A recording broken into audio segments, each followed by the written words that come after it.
two, three. There we go, and we should be live, ladies and gentlemen. Welcome back. Welcome back. It's great to be back. It's me, your boy Hebot, your video game aficionado and action figure enthusiast. As you all know, it's been quite some time, maybe about a month or so. Still dealing with my ailments, trying to get better. It's a day by day process, but I'm still very grateful and feel very blessed to have an opportunity to still be here and spend some time with you guys and with the people that are so genuine and kind within the community that are humble and kind enough to come on the show and make time for us and for me. Because this is We Got Next for a reason. The whole idea is that it's the show for everyone that rocks out with, the gaming, that's Xbox centric as well. And even if you're Nintendo or Sony, it doesn't matter as long as you're respectful. But that's really hard to get those these days because they don't know how to either stop trolling or be weird. But if there is any, they're more than welcome to. The doors are open at We Got Next. So, guys, we have a nice show lined up for you guys. I hope you tune in live or tune in later. Hey, what's going on next up? What's up, brother? Thank you for stopping by. And I have some great, great friends and guests and members of the community that do nothing but support, and support since day one. All of us, not just me, everyone. And maybe they don't always get the recognition or the kind gesture of being invited to come rock out. And that's kind of what I want to focus We Got Next in 2021 more and more when I'm able to do it, to keep bringing people in that deserve to be heard. Why? Because there's a lot of good guys out there that maybe haven't had a chance that can give us better foresight of the gaming industry and perspective with a fresh take instead of having the same old stuff that we're used to seeing day by in, day out with some older suspects that really don't respect gaming anymore, or really it's not about gaming anymore and concentrate more on the fandom or what they want to get from this, which is where the vision and the translation of the language is being obviously lost. So we'll start off with none other. It's my absolute pleasure and absolute honor to have him on my show, our show, for the very first time, none other than Six Slayer, a very prominent member in the community, awesome dude, awesome character, very well versed. He loves retro. He was just talking to us about it, which a lot of people might not know. And he also loves gaming in general. But he also has a good heart because he supports a lot of people, because I see him in the comments almost everywhere. So, Six Slayer, thank you for stopping by. Welcome to We Got Next. I hope it's one of many, and I'm very grateful that you made the time for us and myself. Introduce yourself, and if you have anywhere or any platform people to find you, let them know, my brother. Well, thank you for having me on. Yeah, man. Definitely in the future, if you ever want me to have me on, I mean, ain't no thing, Absolutely. But Six Slayer, you see the name everywhere where great games are played. As I like to say, you'll find that name. You look up that name on almost every platform. That's me. Mm-hmm. If you see me on a couple of these mobile games like Call of Duty Mobile, that's probably one of my nephews who stole my name before I could get to it. But other than that, yeah, if you see on Twitter, if you see on these game platforms, that's me. Just come and holler. I've been playing games before literally I could read. There's a story about that. We may or may not get into that. But yeah, I'm just a gamer, tech dude. But I don't try to keep the knowledge to myself. I try to spread that knowledge. I've been about that for all my life. So yeah, that's what I am. Beautiful. That's what I do. That's what it's about. Beautiful. Thank you. Yeah, and you know what? Give him a follow because he's really a genuine kind of guy, and that's what we need more genuine people. No matter what we talk about, what we believe in, what our ideologies are. That's not what gaming's about. It's about the respect for the gaming culture as a whole and as people, right? And next up is another guy. He's in the comments. It looks like you're botting up again there, yeah. Yeah? Okay, now you sound better. Okay. Sound better now. Next up, thank you for joining us. He's another great guy. He just started his channel not too long ago. Please go subscribe to him. He's a very savvy gamer, retro like us, like myself, like Sega Man, like Sick, and he does nice content. He's just growing. He has a little bit of subscribers, but he deserves more because his quality of his content is very good. And he does, like I said, he's NES up, and he does a lot of retro stuff that people don't really seem to, uh, you know, put in the limelight anymore because we're just concentrated on what's out now with the graphics and the so sophisticated storytelling, and kind of forgetting the core essence of gaming, which is obviously the fun factor of gaming and how much it being the most important element of games in general. So next up we have my brother from another console, like always, always makes the time for me, just like I try to make the time for him. We're together on Exile Podcast. We're together on a game talk with the Sega Man. We're together on the phone, on Twitter, on Instagram, wherever I go, he's there with me or by my side, just like a couple other people since day one. And he needs no introduction because he's a legend in his own right, and he deserves more recognition, even though he doesn't get it. But it's not about that with him. With him, it's always been about the love of gaming, just like Dick Flair and just like myself. So, Sega Man, introduce yourself and let them know where they can find you, brother. What's up, everybody? Me and Hebot also together beating up people at the Capitol. No, I'm just playing. But hey, man, you can always find me on my YouTube channel at Sega Man 101, and I'm very excited to do We Got Next today with Six Slayer, man. You know what I'm saying? This is going to be an exciting podcast tonight, man. We're going to get into some really great topics tonight, man. I'm just glad that we're doing another We Got Next. You know what I mean? It's been a while. He bought Yeah, getting stuff man. together and everything. But Yeah, this is a great combination having Sick in here, man. So I can't wait to get into these yeah. topics. Welcome, Pretty everybody. exciting.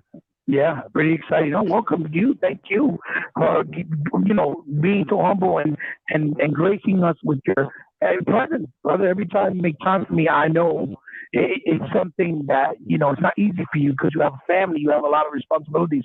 So you being here tells me automatically that you appreciate me and what We Got Next stands for.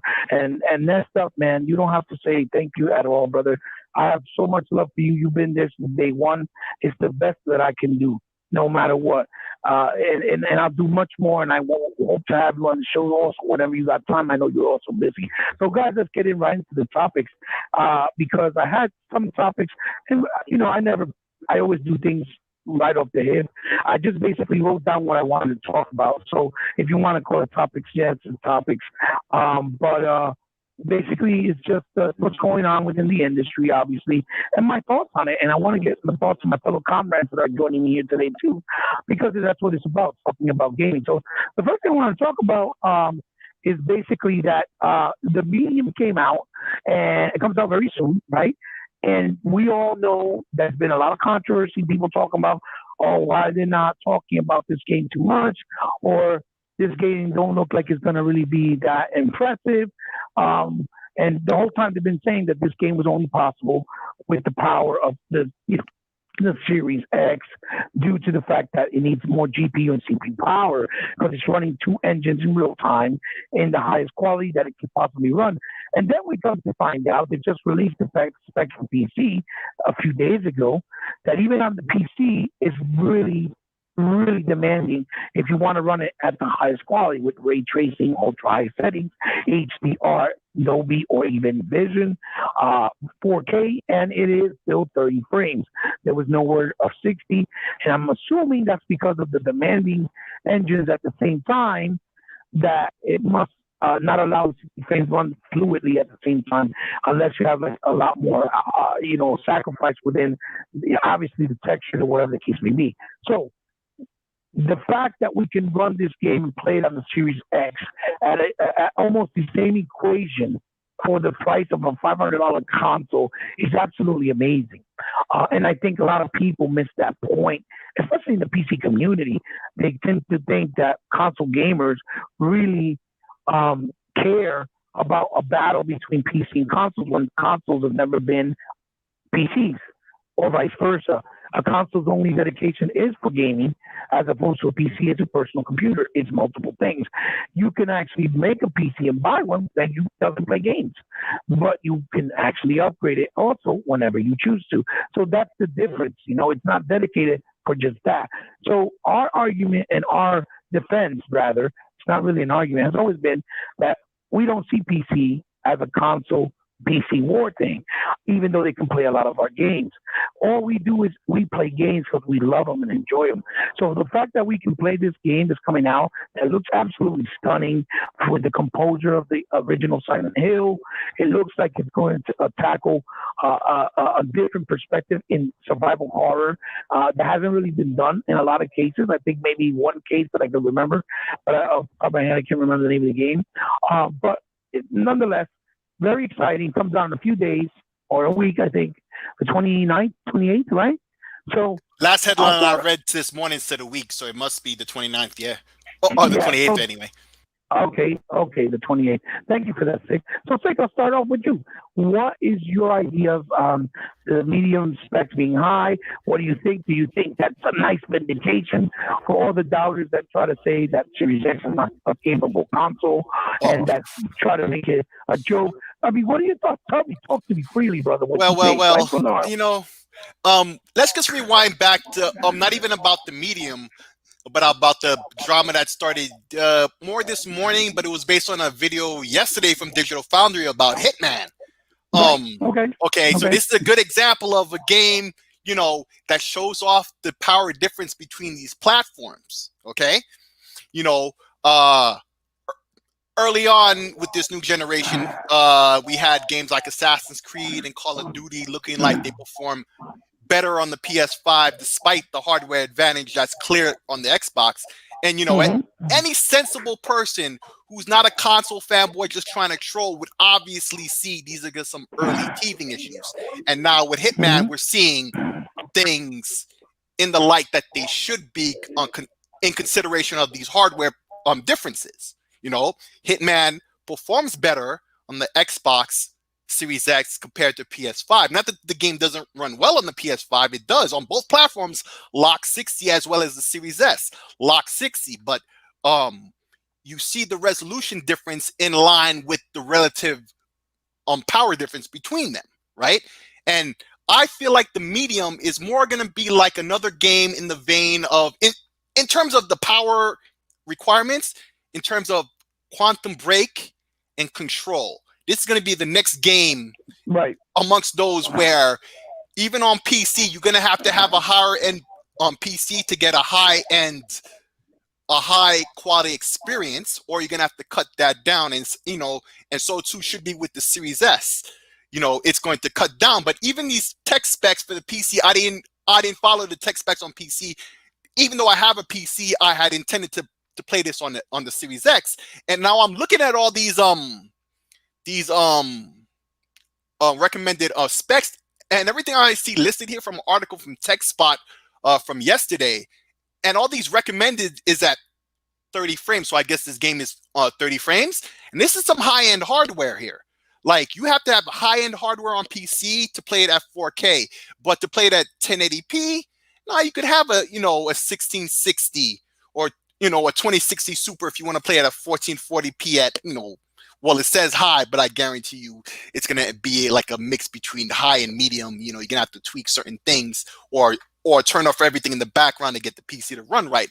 But it just goes to show the ray tracing is there, all the knickknacks. And as we've been saying, lately, obviously the Xbox is more powerful hardware, but it wasn't performing as well early on. And it's pretty obvious the tools weren't up to snuff. And now with Hitman, we've seen these tools are finally getting there, and now we're seeing the performance that we expect from the gap in performance. And the medium is just going to be another example of that. I mean, it's only on Xbox, but it's clearly going to be doing things that the PlayStation could not do. And wasn't this the game that the developers had said that they weren't releasing it on PlayStation because the PlayStation hardware wouldn't be able to handle it at the level that they wanted to? I Am I believe not so. You mistaken? talking? I believe so. Yeah, I believe so. I think you're right. I don't remember, but I remember something to that extent that was being said that they chose it because it couldn't handle with the CPU and the differences of PlayStation, even though it's capable or very comparable that it couldn't run. I believe so. I could be wrong, but I believe you're right. Yeah. Yeah, so it just goes to show that this is a high-end game. It's going to require high-end hardware if you want that high-end experience. But if you don't have that high-end hardware on the PC, I mean, you'll still be able to enjoy it, just not at its utmost. But that's what the PC is always about. You could tailor your experience to what you have and to your price bracket, and you could slowly up it, as you said earlier, piece by Hmm. piece to get that looking better. So the medium, I'm looking at these tech specs on the tech spot article, and they give you a whole range of hardware and a whole range of levels Yeah. of Yep. things at 1080p low, medium, 1440p medium, 4K high with ray tracing on or off. I mean, yeah, this is one of Right. those games that is going to push your hardware. It's going to make the Xbox. This is one of the few games that I know in this early period of the Xbox launch era where that there's ray tracing. There's not too many games right now that's having ray tracing, but this is claiming to have that at launch. Yeah, yeah. It's supposed to have. It's what it says is going to have ray tracing. Obviously the HDR. Mm-hmm. It's supposed to have. It's going to be like the settings are supposed to be to, I believe, high or ultra high settings in comparison to like the PC, and obviously 4K native in 30 frames. So it's pretty impressive because, like I said, it's two engines running in real time with the loading completely eliminated, according to what they're saying. There's no loading in the game. You just go from place to place with no load time. So that's another factor. And obviously the SSD plays a part in that, but that's still something that's pretty impressive because you don't really see that, right? Because we all know Halo Master Chief Collection had two engines running at the same time. That actually fixed. But the difference is it wasn't actually on screen at the same time. You had to kind of pick and choose. You would come in, come out, come out. You understand? So that's the biggest de facto. So real quick before we get to Sega Man, a couple of things. Lemon, thank you for stopping by, brother. What's going on? That's 108 Dragons. What's going on? And Invader, thank you for stopping by. I really appreciate it. Thank you. I hope you stay for a little while. I appreciate it. I know everybody got things to do. I get it. So just the fact that you show up means a lot to us here at We Got Next. And another thing is we got our brother from another console, another state, whatever you want to call it. But the man who loves to hate the ponies more than anyone else in this planet, we got none other than our brother Tuck, Master Tuck. Please introduce yourself. Thank you for joining again. Thank you for taking the time. It means the world to me because I know you have things to do as well. You work, you're busy. So either way, I appreciate your presence. Like I always say, anyone who comes on the show, this is our home, this is your family, and this is how I like to, treat this show. So introduce yourself, brother. Hey everybody, this is your boy DJ Tugmaster, the original pony killer, and I hate all the ponies in the world. So let me tell you this right now. Let's get that stuff out the way. And I know one doggone thing, and I know one damn they want the medium on their system, but too bad it ain't never coming to their system. Oh, don't be mean. I'm gonna be mean to them. Stop trying to what you call that? Trying to ask for our games. And just wait until you get your own damn games. So let's go. That's all I got to say about that. See, there's a dull moment with Tuck. You'll notice that real quick, Sick. But you know Tuck. You know how he is anyway. So Absolutely. What's up, Tuck? What's up, man? How you doing? Doing good. Good to have you, man. All right. Awesome. Sega Man, my brother, again, you already know the question. Basically, medium's coming out. They released the specs in comparison with PC to what we're going to get on the Series X as well.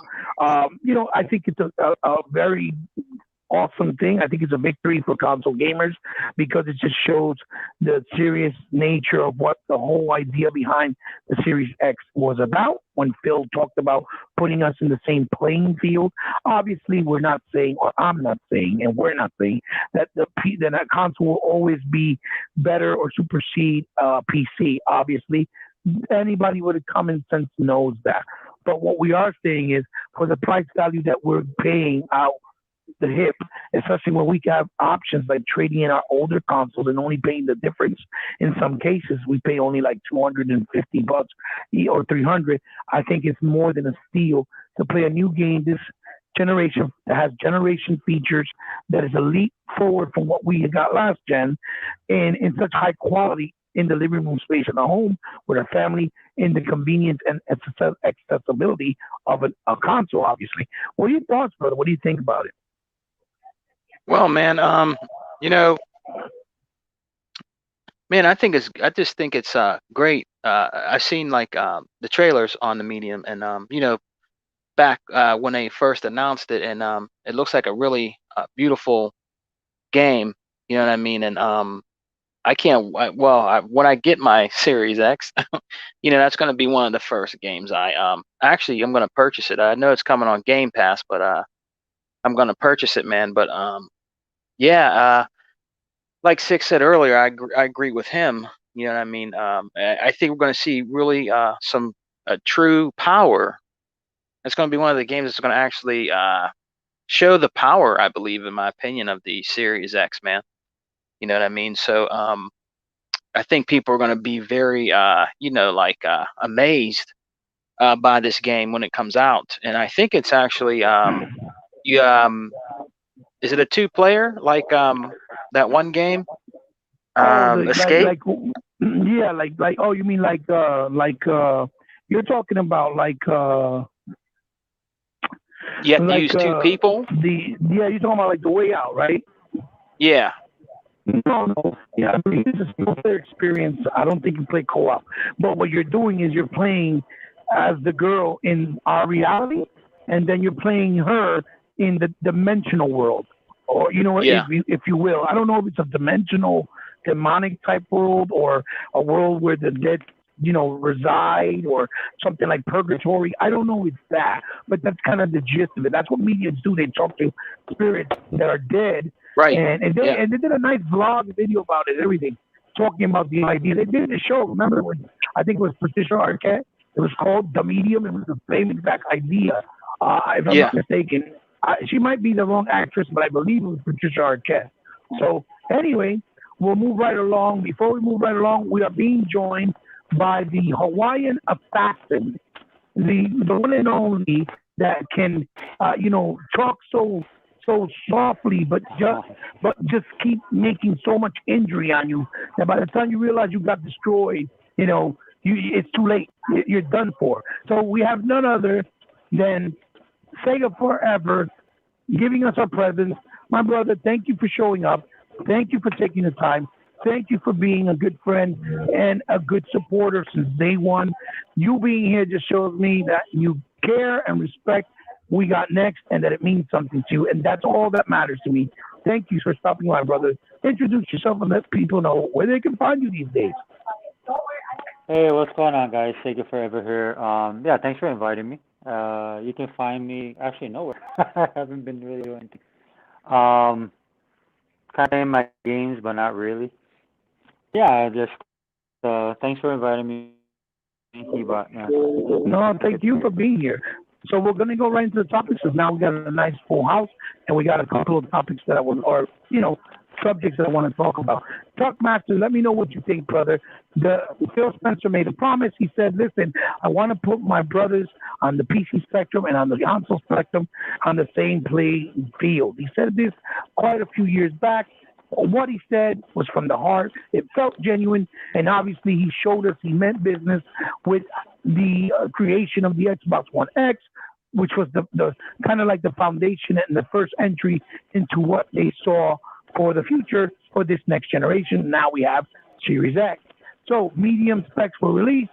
PC, as you know, it's pretty much on par with a high-end PC with the graphic card of the 3080, I believe, from AMD or NVIDIA, one of those. I'm not sure. Forgive me if I said the wrong one. And anyone could correct me.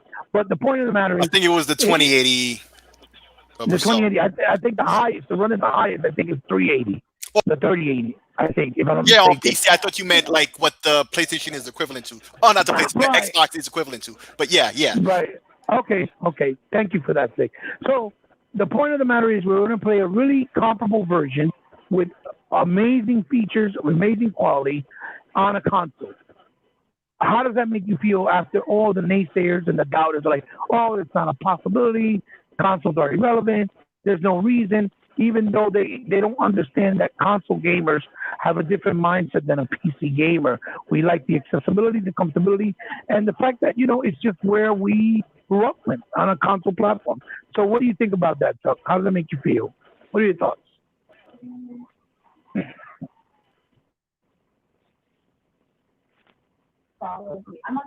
Is your mic okay, Chuck? Are you there, brother? Can any of you gentlemen hear him? Don't hear him. No? I He's can probably hear you. muted. And you can hear him? Oh no, I can hear you. Sorry, I can't hear that. I can No, hear a no, Chuck. TV. I don't know if that's you, Tuck. he's probably muted, doesn't even realize. Okay. So what I'll do is, Sega Man, I'll go right to you. Same question, same topic, same subject.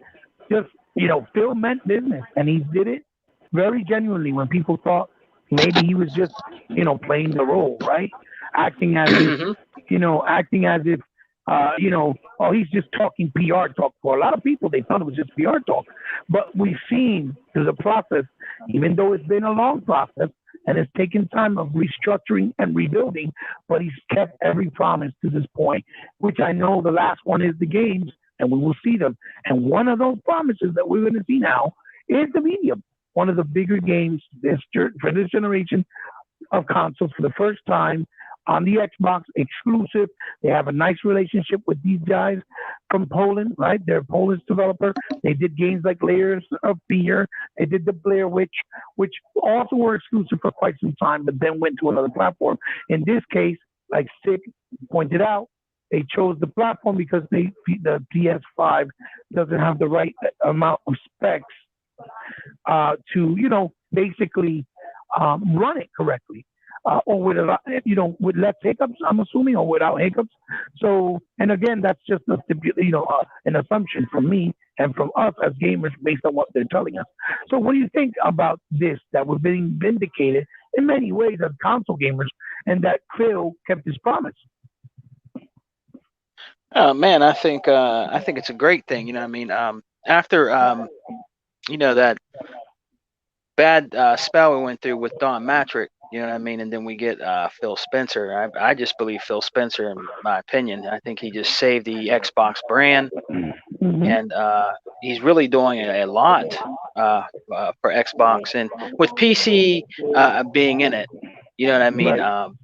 I think it's a great thing what he's doing, man, because PC Xbox in a way is PC. PC is Xbox. You know what I That's mean? right. So That's right.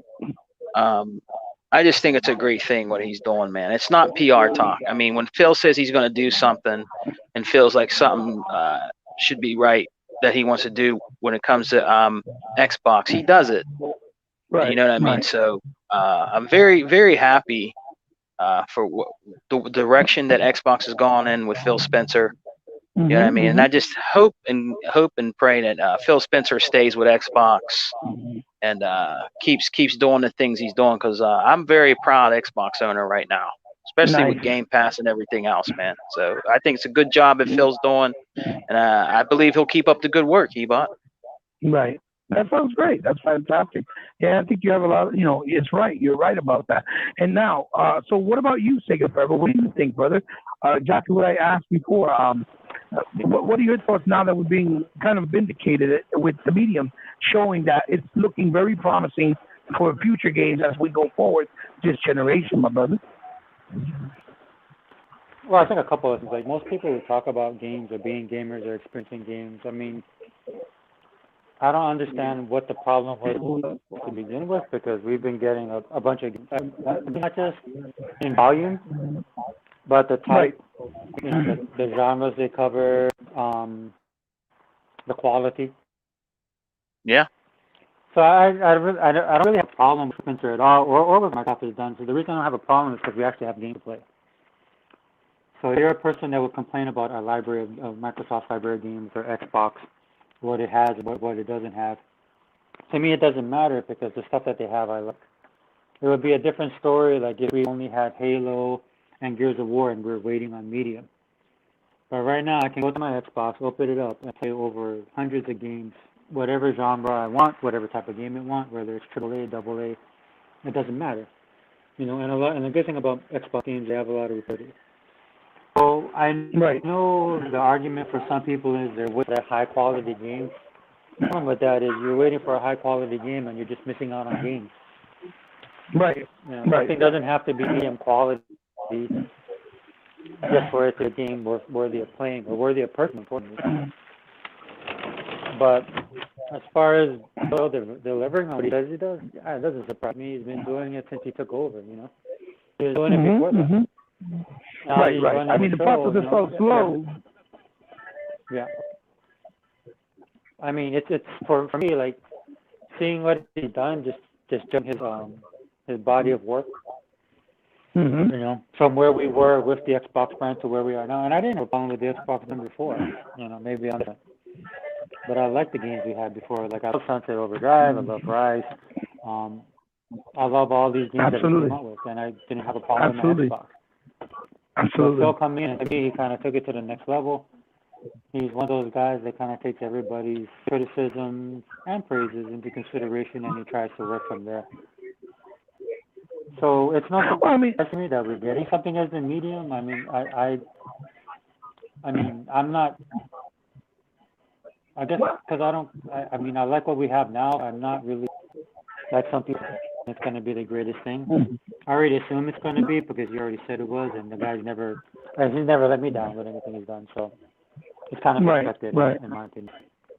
But it's a great feeling. It really is because I know a lot of people had doubt, even myself. But he's really showing us that he cares for gaming, and that's the most important part. So, talk, brother. Before I move on to the other subject, you want to give your answer? Are you there? Do you hear us? Tuck. So, okay, we'll move on to the next topic. Sega man, if you can call him on the phone or something, see if he's maybe muted. You don't realize. I don't know if he can even hear me or if he's having mic issues. Yeah, he probably. He might be. Yeah. Right.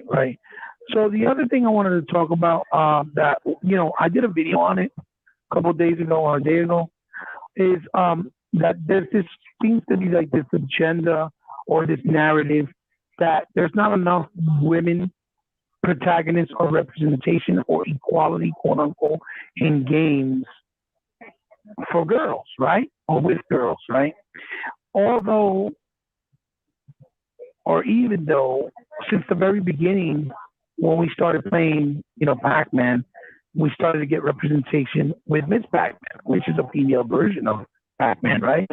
And you have games like Alicia Dragoon, and as time went on, Cotton, the little witches from Cotton, and Death Smiles, and the women from Street Fighter, and from, and obviously, from games like Mortal Kombat, Heavenly Sword, Joanna Dark, Tomb Raider, Bayonetta, Samus from Nintendo, from Metroid. So many women representation through the years. Is it more than men? No, absolutely not. But if we go back and look at a lot of games, a lot of representation in games from back then were also more like fictional characters, like Cool Spot, a little rabbit, or a little fox, like, or Sparkster, a star, for Christ's sake, or Rocket Knight Adventure, which is a possum.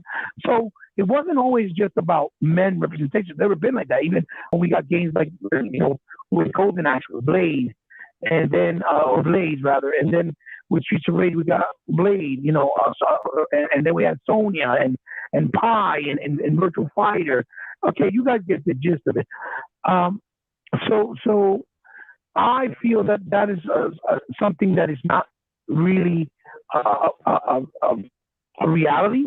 I feel it's something that's maybe really made up more now because of the times we live in, because everybody wants to be all political about stuff and really involved in gaming, which I always feel should have no real place in gaming. Um, Bugsy, yeah, exactly. That's another character. So for me, I feel like when I see girls, like even stream girls, particularly that are streamers, they try to say, oh, they try to say, oh, look, women gamers deal with it to guys. Like we hate to play characters that are girls when that's furthest from the truth. I don't ever need, I've never known one gamer that's a guy gamer that didn't want to play games because the main character was a female. On the contrary, some of the best characters, like in Streets of Rage and in something like GoldenEye, were female characters. They were the badass. They were the best characters, if not the best characters in those games. So when they say things like that, it kind of just proves that they're really either just casuals or just they're really not gamers. They're just using their platform for their advantage. So I truly believe that's just a narrative, and I feel that it's unjust, especially for us guys that are historians that have been doing it for a long time. That they put that type of label when we shouldn't be labeled like that because that's making that's like making an issue out of something that's really a non-issue. So I'll start off with you. Tuck, are you there? Yeah, I'm here, but I'm eating chili right now, so just keep on with the conversation. Okay, so you're having some dinner, no problem. So Yeah. I'll start off with my brother Sega Forever. Sega Forever. Do you feel that this is a validated accusation statement, or do you think this is more of just the socialism, politicalism that we live in the world we live in, and it's something that's just to get clicks and is not it shouldn't even be part of gaming. Well, I mean, there's all kind of different ways to look at it. I mean, is there lack of representation? Sure, there's lack of representation, not just for women. I mean, across the board. The problem that I have with it, I've been doing this for a long time, and I'm talking about comic books, video games, entertainment, all of this stuff. When I first came into this space, man, it wasn't about representation, right? I came into this space because it was something that, as a nerd, and a legitimate nerd, this is something Keyword as a nerd. Right, so I just gravitated to it, and the interesting thing about, and I'm pretty sure that a lot of you guys already can identify with this, we gravitated towards it, and it wasn't something that was totally acceptable. Like within my own family, I was one of the few people that played video games. I'm one of the few people, well, probably the only one that read comic books. And to my mom, my dad, grandmother, all my family, it was a waste of time, it was a waste of me. And I was a little kid, and it was like, grew up wasting your time doing that kind of stuff. There's already a built-in stigma for people who are into this kind of things, right? And what ends up happening is you kind of coalesce on that. So, of course, you find other people that kind of felt the same way you did. And that's kind of how this nurture was built. Right. So in and of itself, it was within itself a very niche community. Mm-hmm. What I see now happening within the community, whether for representation and stuff like that, is it's popular now. This stuff is popular now. So when I talk to my kids about how I was when I was growing up, right, being bullied and all that kind of stuff, because it was really considered awkward and so unacceptable. Now that's not the case. In fact, like when you talk about the people that I see online, if you would have told me back when I was a kid that there would be a day that people would actually pay to watch people play video games, I would have told you were nuts.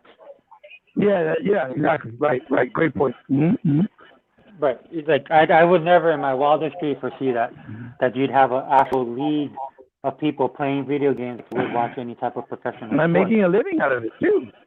I'm making a good living. I mean, these guys are millionaires, right? Mm-hmm. So for me, looking at it now, I mean, couple of things is like it's. I think a lot of these guys didn't grow up in the same type of environment we grew up in, which is uh, it's just like now. Like you guys ever watch the movie Blazing Saddles? Right. Blazing Saddles, the classic, right? I remember Blazing Saddles. So yeah, so that movie when it was made as a product of its time, right? And if you watch the movie, there's little things in there. It's just like if you watch the Jeffersons or Sanford and Son or even Facts of Life. There was just stuff in these shows that the people who wrote them had a kind of whether you want to say political or they had a certain type of meaning, right? Right. And they would put that in these shows, right? So the interesting to me is like Blazing Saddles in its face, right? It makes fun of racism. And given the fact that it's part of the 70s, right? But it's making fun of racism, making fun of how stupid it is. It's not to offend people. Yeah. I know exactly. Very tongue in cheek. Yeah. Because there was real problems back then, in my opinion, in my perspective. So what they would do, they would tell you something through the story with a wink and a smile. Right. And then you got that. But then you fast forward to now, they actually interviewed Mel Brooks, and they asked Mel Brooks, just ask him, hey, in this kind of climate that we're in, could you make Blazing Saddles? And Mel Brooks said, it's Mel Brooks now, History of the World, Frankenstein, all these movies that he did. And they asked him straight up, could you make the movie? He goes, no, I couldn't. Because now you have people trying to cancel this movie. Now, when you ask them, it's really the younger generation, and when you ask them why, and it's like, because it's racist. But they don't understand the subtlety. The same thing with comic books, right? Like they probably got Shang-Chi's coming out. I grew up reading Master of Kung Fu. I absolutely love Master of Kung Fu. I love Master of Kung Fu, Rom Space Knight, Micronauts. They were all pretty much around the same time, Guardians of the Galaxy. Yeah.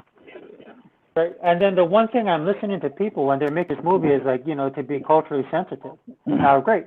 Given the time, I understand. But what happens when you start doing that is you start changing the actual character, right, to make him something that he's not. So the same thing with the Blazing Saddles thing, right? When that's Mel Brooks is like, I can't make that movie now because people are too culturally sensitive. Which I find ironic because he made that movie to bring awareness to what was going on. What was going on, exactly. Right. Absolutely. And I think that's the biggest problem I have with this is that it's very, it's not self-aware, a lot of the movement. Yeah. Because I know there's not representation, but is it because people are not wanting to be represented, or just because that, growing up as a nerd, there were never any girls. Like I was watching Adam Sandler's movie where, it wasn't that great of a movie, but it was fun. Girls, and he had even when we were growing up, you never really saw girls in the arcades. They just, or talk about video games because they looked at it as, oh, that's for nerds. You weren't cool to a girl if you said you play video games in the 80s. You see what I'm saying? Or even the 90s to a certain extent. Now it's like you're a rock star if you're on YouTube and got a gaming channel and people praise you. You see what I'm saying? Because we're all culturally different. And that's kind of a problem too, because some of these girls, they're not on there to be gamers, which, if that's not their thing, that's not their thing. It's like I say, it's different now. But like I said, it's very rare that you find a girl. Dude, I used to play, I grew up playing basketball my entire life, dude. Ever since I was young. I was pretty decent at it, right? So, but you go to the local Y, man, and I could count on my fingers. There was just 2 girls that played basketball when I was there. And one of the girls was really good. She was really good after the whole. That's true.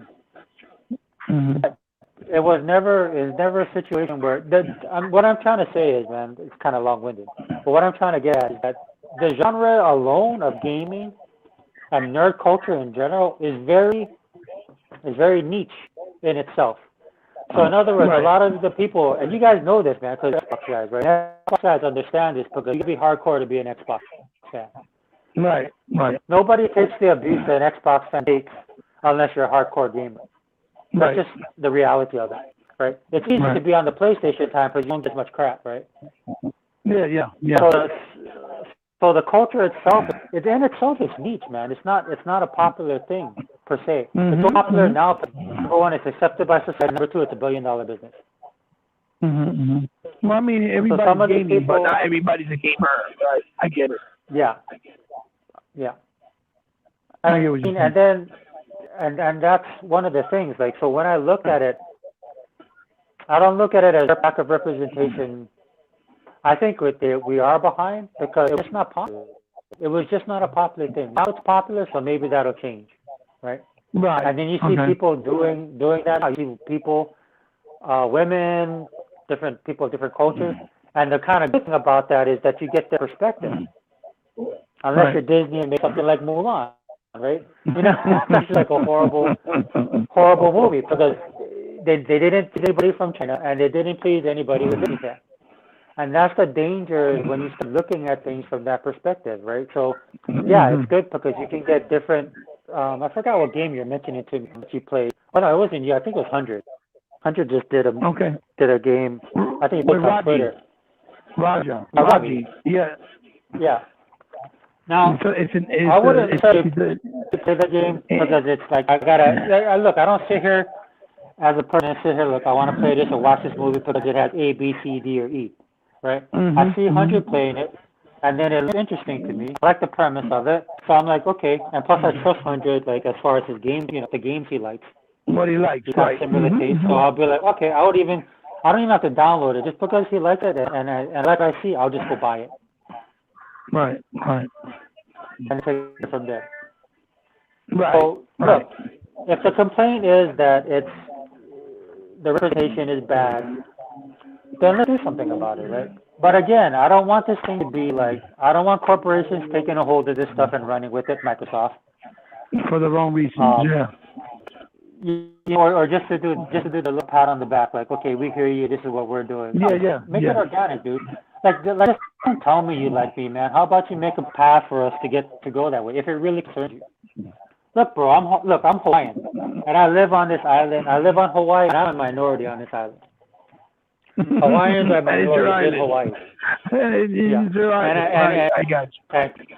And culturally and ancestrally, we are the native people of this island. Okay? But if you look at the population, look, it's Asian.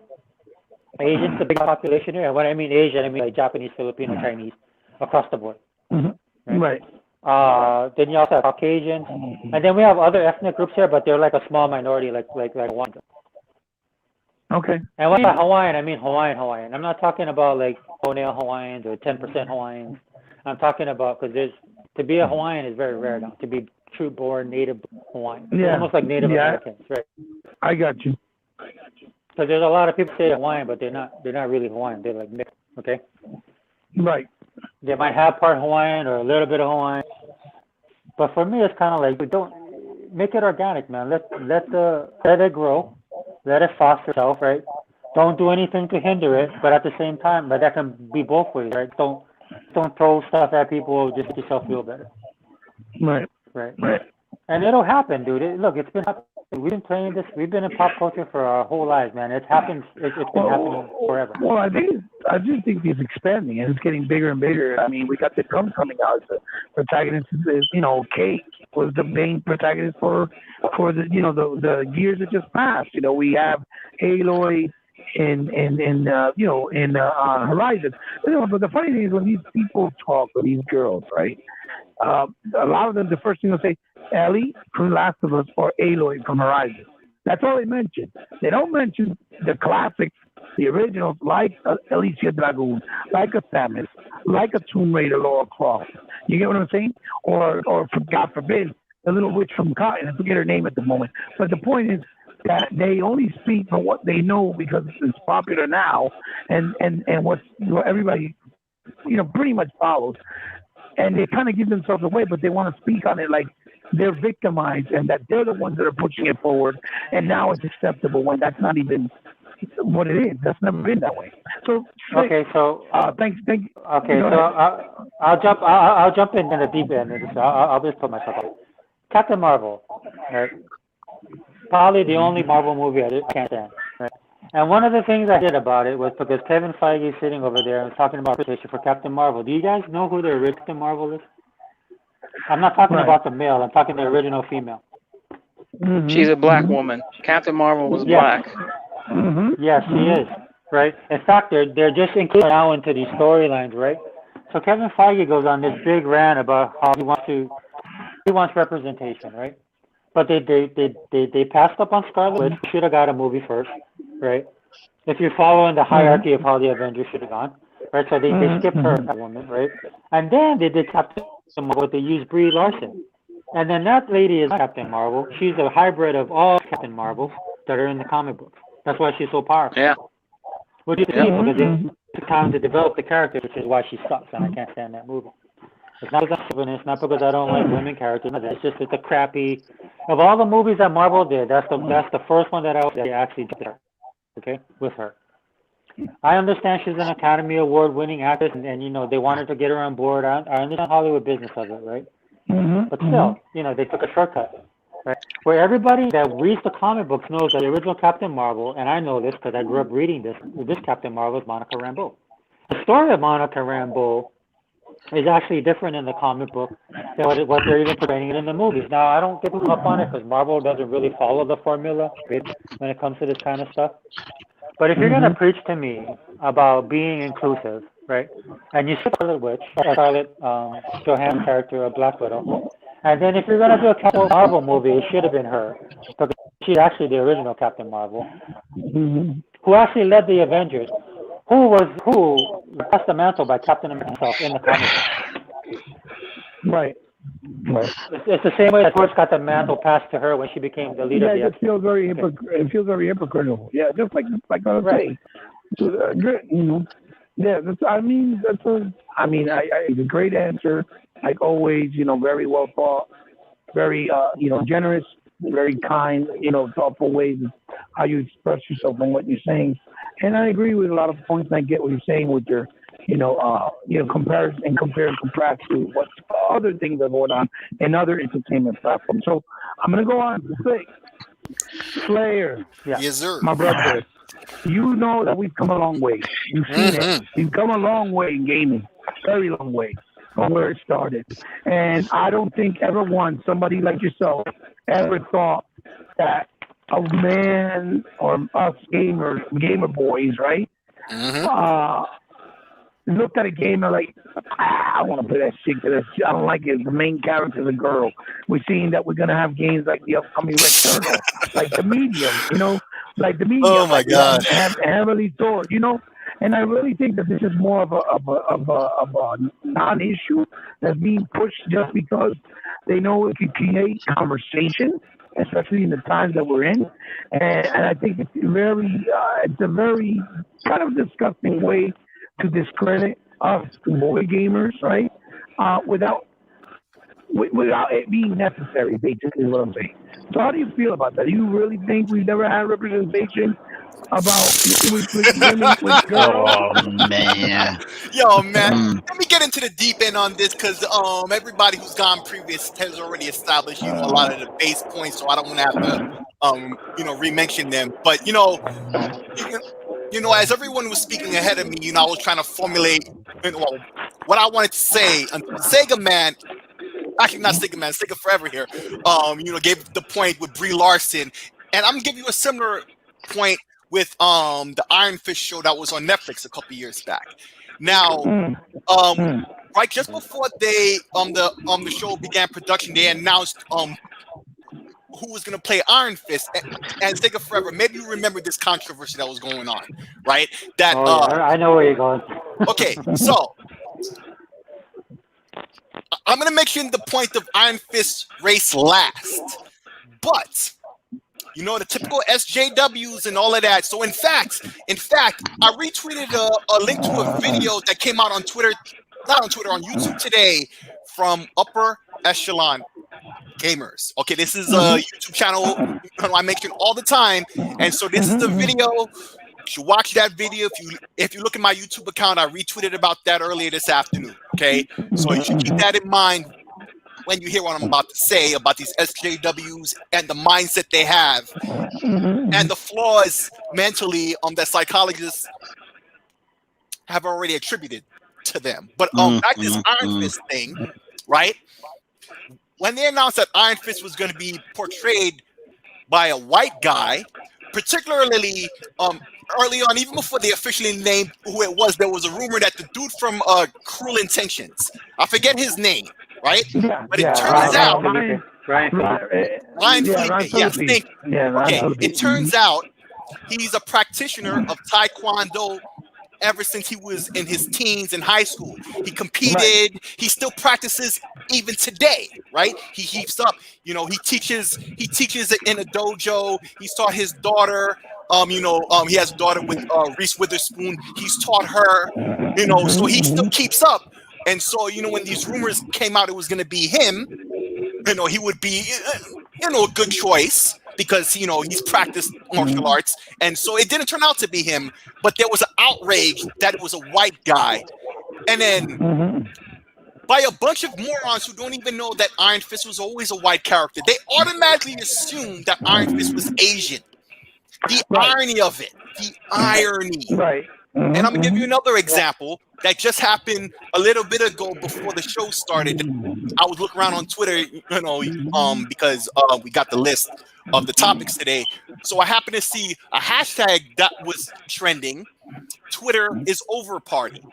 The irony of it, that this group of people got mad at some stupid policy on Twitter. They want to cancel Twitter, but they're organizing the canceling of Twitter on Twitter. So the hashtag was blowing up, not because people even cared about this, ironically stupid movement. It was about how stupid it was. All the tweets Mhm. were the same, was basically the same thing. How are you going to kill Twitter on Twitter? You moron. Okay. Now I can get way deeper into this, except to say I remember when I was a little kid, like I always mention about the Super Nintendo and Genesis era.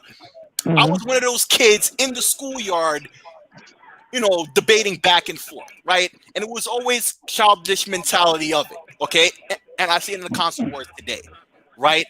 But I also remember in those days thinking, and it didn't matter what console we capped for, we all thought, yo, because we're mostly boys, and we're like, yo, girls don't play games, and I would love to play games with the girls. I had no problem if they want to Yes. play games with us. And there were a Yes. couple of girls that I knew that did, but Mhm. majority. And and I noticed that at least back when I went to school, usually in every class there was more girls than guys, right?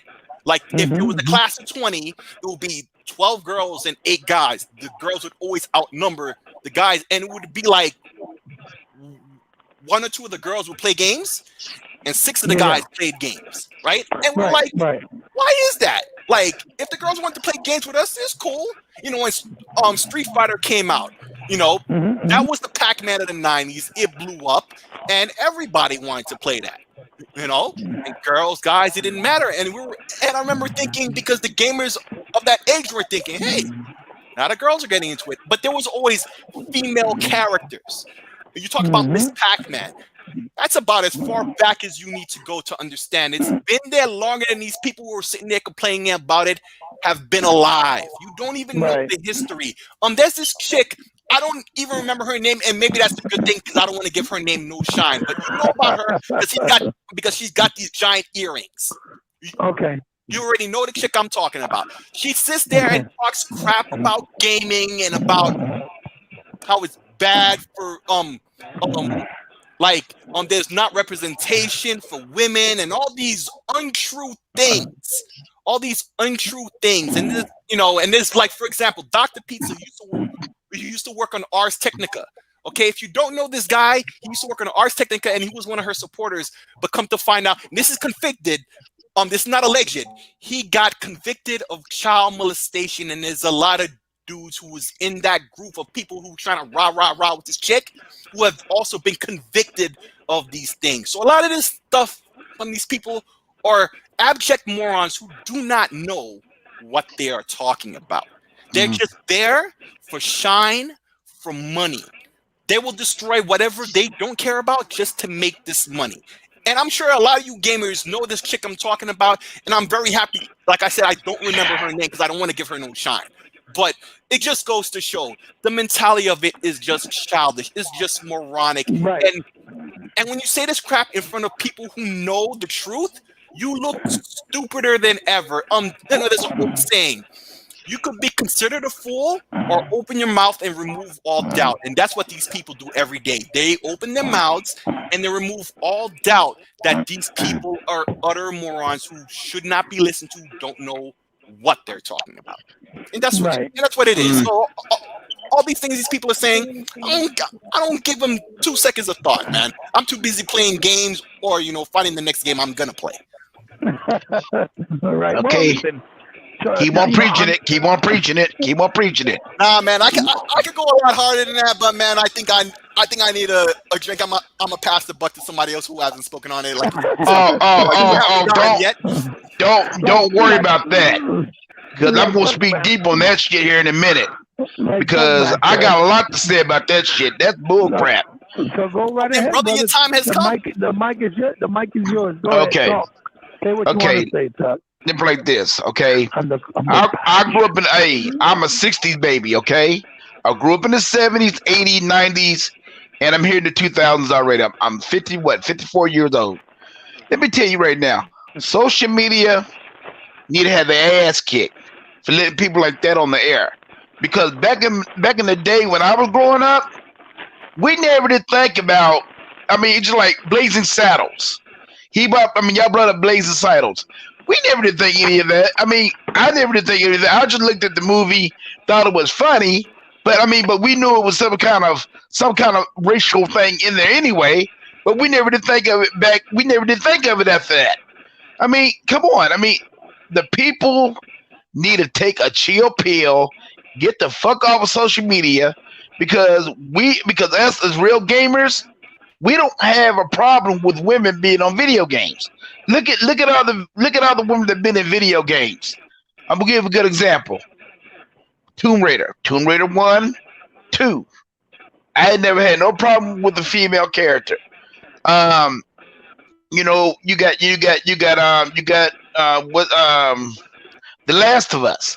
Please, y'all, it's a video game. It don't mean no doggone difference if it was a woman or a guy. I can bring up a lot of bullshit because there's a lot of bullshit. It's like let's say like the time when we, they're bringing all this crap up now. It's like, okay, Mafia 3. Okay, you got a black guy. Okay, everybody had a hard time having a black guy in Mafia 3. I didn't have no problem with it. I just saw it playing as a video game. I didn't see anything wrong with the doggone game. It was just a game, y'all. Calm the fuck down. Get a life. Stop listening. Stop going to social media, doing all this negative bullshit, and live your life. Because I don't understand. You want to go back 30, 40 years in the past to bring a person down. Okay, I'm like, come on, y'all. We talking about video games, okay? We talking about people's real life. So to me, different yeah. But I'm just saying, why in the heck you gonna go back 10, 15 years to bring something up that's not even thought in my mind? When you brought up that concept, when you brought that thing up yesterday to me, that's like, hell, I never thought about that. I never thought about, when I saw a woman character, it's like when I play medium. I'm playing the hell out of medium. I don't give a care if the woman or a guy or what. If the game is good, the game is good. But to me, what people need to do is get their ass off social media, get a damn life, and go on with life. Because this is purely out. Everybody want to break a narrative to anything, to any channel, and have success. But this, to me, whoever brought this shit up about us men is against women, against women being in video games. That's craziness. Because all of my generation, it's like when we went to arcades, the women, the girls join. Hey, let me play this, and I'm gonna play this in an arcade. You meet all kind of people. You meet all kind of girls. So don't hand me that crap that girls wasn't interested in arcade because they was. Because the thing about it is, we use that as ammo. Like to try to get Oh, closer heck to the girl. Be yeah. like, oh, well, come here. I'm gonna show you how to play the game. Well, he Oh, heck yeah. never say Thank no. you. Thank you. Hey, shit, the girls come in, they kick our ass. Some of them damn girls are good, but I didn't have nothing against that. I'm looking just to get to know you. Just to get to know you, but don't hand me that stuff. I mean, this stuff just need to stop. And whoever did that bullshit, they need to have their ass kicked. Well, it's not a particular person, but it's. I've seen multiple, especially with females, saying things like, "Oh, there's not enough inclusivity," and I see that propaganda because it's very disingenuous that you're saying this, calling yourself a gamer, and you don't even know the history. Well, let me add this then. Let me add this. The women out there that really thinks that way, get a life. Get a life. I'd like to add on something to that. And there's a couple of guys who's trying to be on that bandwagon. Oh, hell yeah. On that bandwagon is because they and I tell them the same thing too. For you. They don't want nothing about you. Get a damn life. Shit, get a damn life. Hell, go and get a woman. Go and get a life. Go and do something. Be with your man. Be whoever you want to be with. And just get a life. That's what the hell this thing is all about. And I mean, people that does stuff like that with me, Ebot, they don't have a life. Right. How the heck can you sit over there and think of something like that? Yeah, it says a lot about people with what they think or what they say. Dude, people are strange today. People are very, very strange. I'm like, man.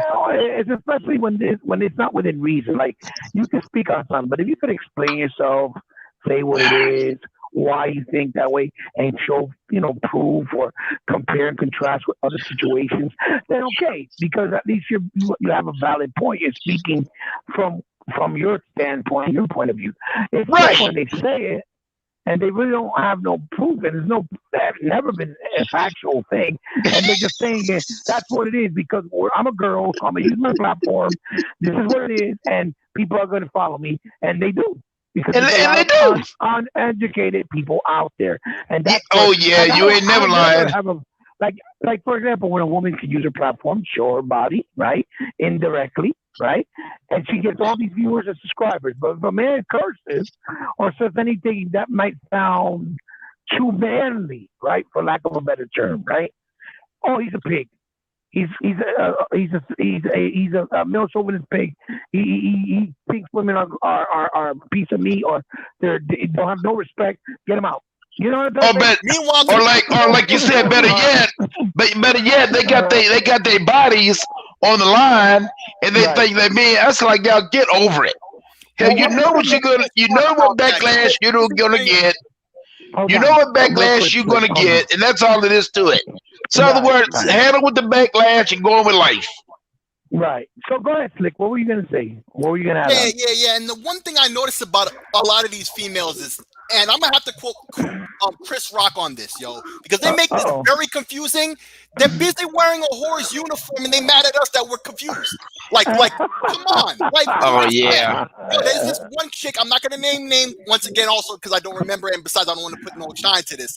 But this chick used to get every model switch, every color, every variations, and truly a gamer, like a real gamer, not faking it, for the for money's sake, right? Right. Now I notice this chick has her OnlyFans. She's not really doing the gaming videos. Her Twitter is just pictures of her in underwear all day. Wow. Right. Great example. It's just the same thing. Like, they claim to be about this thing, but they're really just about money. And as soon as you call them out for being fake, now you're the bad guy. Or calling or saying, that's kind of like what whores do. You're just doing it in a more legal and classy way, but you're still basically selling yourself, right? In a whore's uniform. Right. What do you expect people to think? I'm gonna play this, y'all. I'm gonna play like this. There's a girl I knew that she was in college. She was in college, like, this happened like 20, 25, maybe like 30 years ago. And she was in college, and we was going to, like, me and my nephews, we going like the nightclubs, like stripper clubs and all that stuff. And, and the thing about it is we got to know her, but she doing it for, she just doing it to go to college, because college girls don't make no damn money, just working at regular Joes. They don't make no damn money. So what she was doing, this to make money, and that's about all, to get her way through college and everything. We got a good little friendship and everything, but I did not disgrace her. I didn't say anything bad about her. She's still a friend today. I haven't heard from her in a while, but I'm just saying that I respect her for what she did, because she's doing to go through school. It's not no disrespect. For something important, and she had no other means and accessibility at that time, which a lot of girls do that, right? And a lot of girls did that. Yes. Hey, Heba, I got it for you. Booth babe. Booth babe. Who? Oh, booth babes. Yeah. Yep. Exactly. We used to have an E3. Right. Exactly. Yeah. Now it's one thing if the industry was deciding to become more professional because they're a billion-dollar business, I could understand that, right? But it was more of a reaction to what people were saying about the women, right, and how they were objectifying women. And then they would talk to these women, and they're like, "Okay, well, thanks, I just lost my gig." Right. Exactly. So let's be honest. Most of the people complain about it where they're ugly, right? They're not what men would find desirable. So for them, like I said, if it's the industry making change for the better, like, look, we want to be taken more seriously or something like that on a across the scale thing, I could understand. Right. But when you really looked at what it was all about, and I felt sorry for the girls, because the girls that were doing it don't look at it like, just like kind of what Chuck was saying. They look at it no more than it was a job, right? They're going to stand there, they're going to do their thing, they're going to get paid for it, and then after that convention's gone, there's something else they're moving on to. Right. Because a lot of these people, LA Convention Center and stuff like that, you talk to these girls, of course they're not gamers, right? Anybody with these people, they might be gamers nowadays, right? Maybe, okay. It's a job, it's a gig, right? But it's a job and a gig to them. So when they're doing this convention, they'll do the Miss Hawaiian Tropic thing, right? The week after, they're doing stuff. That's how they make their money. And so like they talked to them, they were kind of mad, because they're like, dude, now I don't got a job. Right. So it's like, but I'll tell you right. And it was always part of the culture. It's like the cheerleaders in sports. But I tell you right now, this would freak me out. I went to a gaming event where you go and see all these video gamers and all that stuff, do tournaments in Dallas, Texas. Dude, I'd never seen so many wall-to-wall women in my life in gaming. Asian, talking about, man, they was all, that's like, man, I'm like, it blew my mind. It's so I'm like, okay, I said, I can dig that. I don't got no problem digging that. So ladies, let me tell you right now, us as professional gamers, we're not looking at it like that. So, us as gamers, I respect y'all more than anybody out here, because the time we went to that tournament, I'm telling you, Asians, Germans, American women, Korean women, I said, oh my God. I said, you talking about some beautiful women that will go over there and kick the guy's ass in a tournament. And and it wasn't no disrespect. It wasn't no disrespect. We respected them, and we went on with life. Okay, but that's what I mean. It's like that's organic, right? It's organic. You started off as a niche, it becomes more popular, and then you let the people decide. You let the culture of that culture decide what dictates, if it picks up or not, and it will. If it picks up, it'll pick up. If it won't. Not everybody has to be hardcore. But you have a perfectly good point, right? It's out there. That's why like old boy was like a Slayer was saying, right? It's just the thing with Iron Fist. The thing that pissed me off was I actually read Iron Fist. I grew up with Power Man and Iron Fist, right? It was they both had their separate titles, and they combined the two. That's why they became Power Man and Iron Fist. Right. When I first heard like Iron Fist out, and it's like, oh, they're pissed that there's a white guy. They just told me that these are people that never read the comic book. Right. I That mean, it's like, so. and I'm gonna give another example. It's like we played with this girl on Call of Duty. Me and Yeah. Big Kahuna, we played with this girl on Call of Duty. Man, Hmm. dude, the girl is bad. Yeah, she's The nice. girl the, Right. the the the girl is a badass shooter. She averages like 25 kills a game. Every time when I Right. play with her, she backing my ass up. So, Right. Right. so I don't got no problem with that. I mean, And you she don't get get too down killed because there, she's a girl playing next to you. hey, hey, and she get down there, talk vulgar with us and all that stuff, just like one of the guys. So, so don't hand me that stuff. Don't hand me that stigmatization about what we like, and what we don't like. I mean, don't get me wrong. I love women to death, and yes, and some of the characters on like the Tomb Raider, yeah, they look good, but at the end of the doggone day, we're looking at it as it being a game. So, Right. so ladies, don't take it personal. Don't take this shit personal. Just get a life and just go on. Just go on. Have some self-respect, Yeah. and you'll get respect from everybody else outside. It starts from Thank Right. within. you. Starts from Thank Right, within. you. right. Thank you. Absolutely, absolutely. And that's a true statement. That's absolutely fact. So, Tuck, great answer. Like always, he doesn't shy away. He's honest to the teeth, but it comes from the heart. You can tell he's just speaking from his passion and love. He's not trying to be disrespectful. He's just trying to be honest. And that's why, I love, Tuck's, incorporation to whatever he does when he comes here, when he goes to exile, anywhere else. So thanks for your answer. Sega Man, real quick. We have two more topics to talk about. We got to get Sega Man's, point of view. Exactly the same thing. Do you think this is really an issue that there's not enough representation?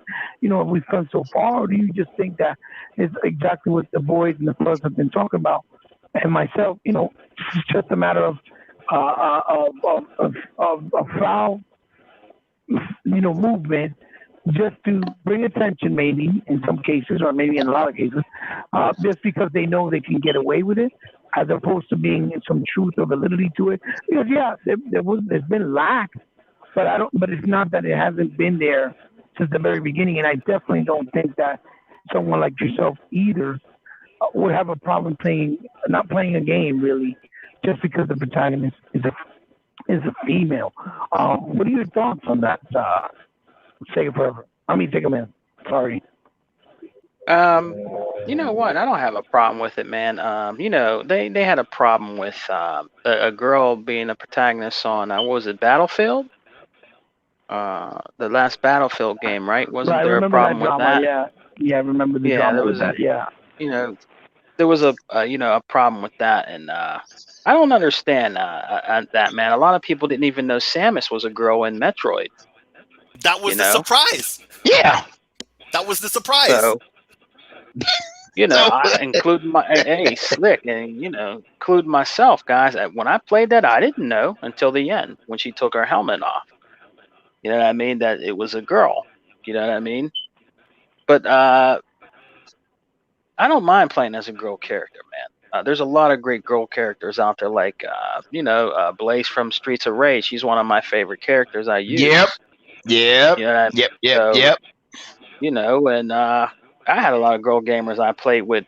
I'll tell you a real quick story, guys. You remember Halo? Halo, I think it was Halo 2, right? Remember it on the OG Xbox? There was this person that was playing with us, right, guys? And they was kicking. I didn't even know it was a girl. I didn't know until later, but she was whipping their ass. I mean, whipping their ass in Slayer. So when she started talking, you know what I mean? They started calling her all kind of names.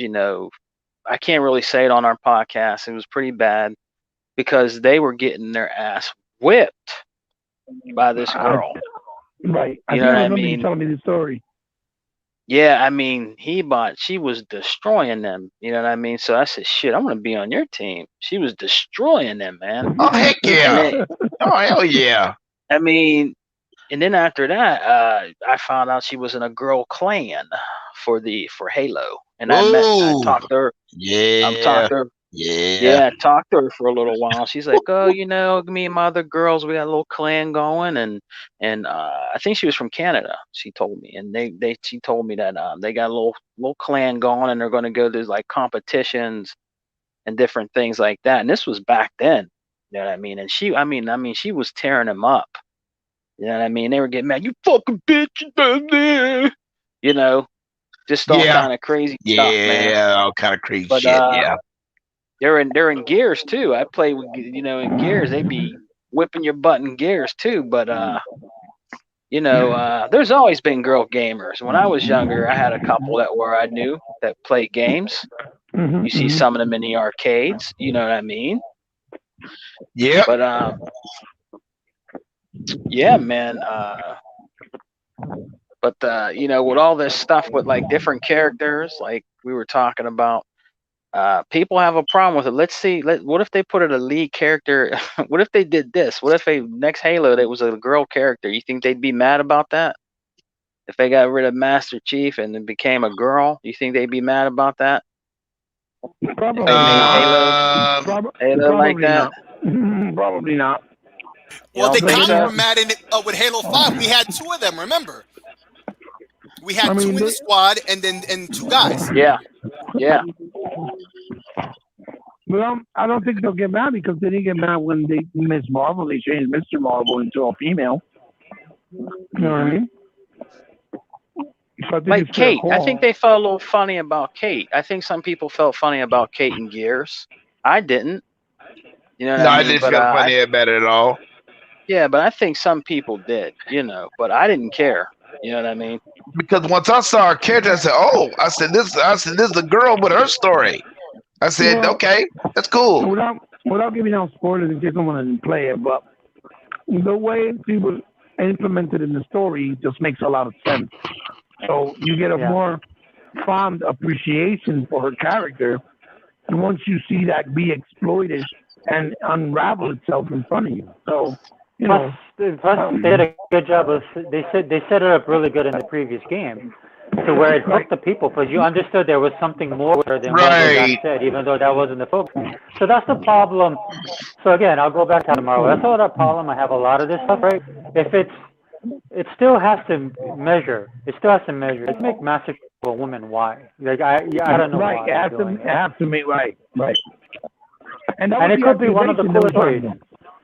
Right, yeah, it could be one of the coolest stories, right? So for me, I wouldn't have a problem with it if it's understood. But you also got to understand that there's look, and I'm coming from this from a fandom perspective, and when I mean fandom, I'm talking across the board, whether it's Harry Potter, whether it's Flash, whether it's any type of what's that that came out but any type of fandom that has hardcore fans, okay, Star Wars for example, right?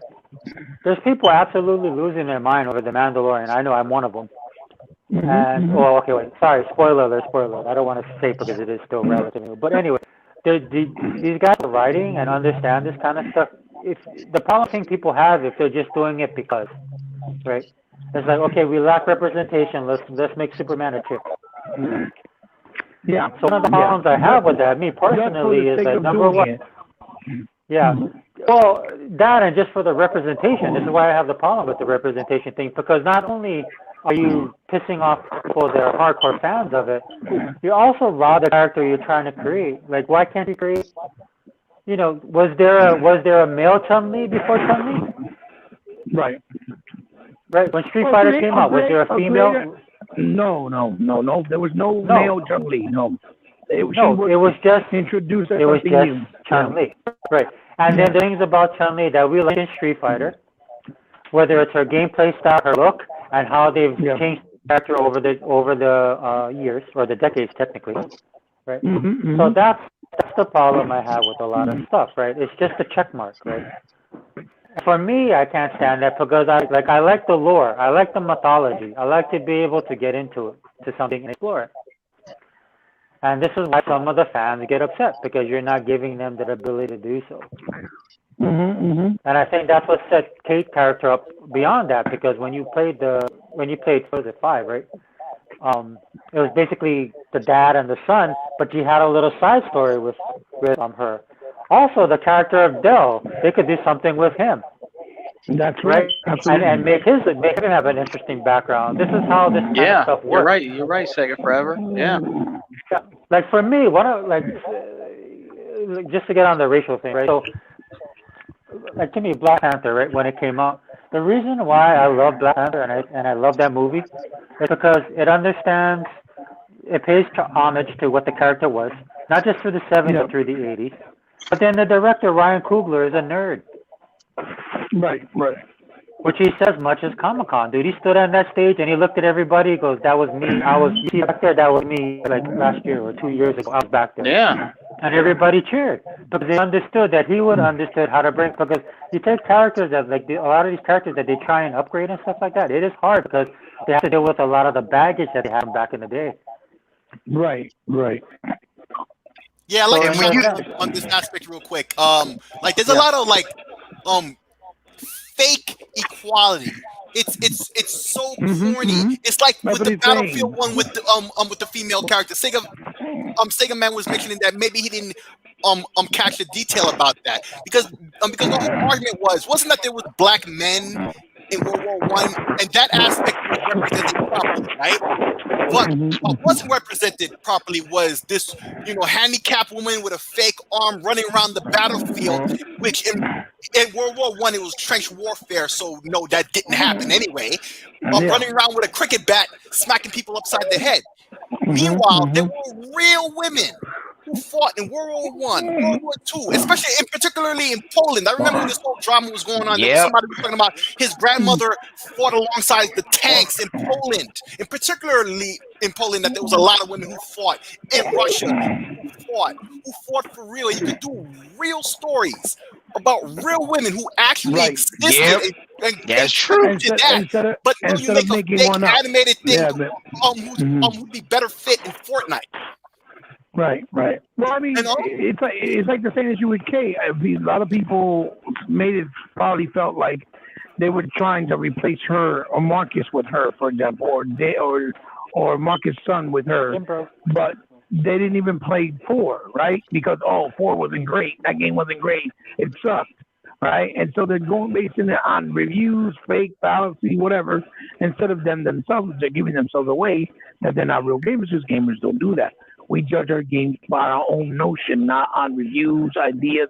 We'll look at a review for someone we trust to get an idea of what the game has to offer as far as gameplay, the journey, what it does, what it doesn't do, gameplay mechanics, how they feel, et cetera, et cetera.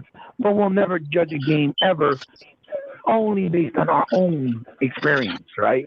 Hand on hand with the controller or however we're going to play the game, whether it's portable or whatnot, as example. So, I definitely... Okay. All right, wait. Yeah, So let me jump in on the battle thing, okay? One of the things that irritated me about Battlefield, because I'm a COD guy, okay? I am a COD guy. I will admit it. I am a COD guy, okay? So one thing when I argue with Battlefield people, right, is Battlefield people always tell me, well, Battlefield is better because it's more realistic, right? It's a historical type of game. That's why the gameplay, the maps are big and all this kind of stuff. You're actually playing how it would be more. And no hate, man. It's just a little back and forth and stuff like that. When they went ahead and did that kind of stuff, because you know that it boils down to a couple things, right? Sales, right? They want to match Call of Duty, right? So what they did, they made their game. They made Battlefield kind of like COD, which pissed everybody off because COD people don't play Battlefield people hated that they did that.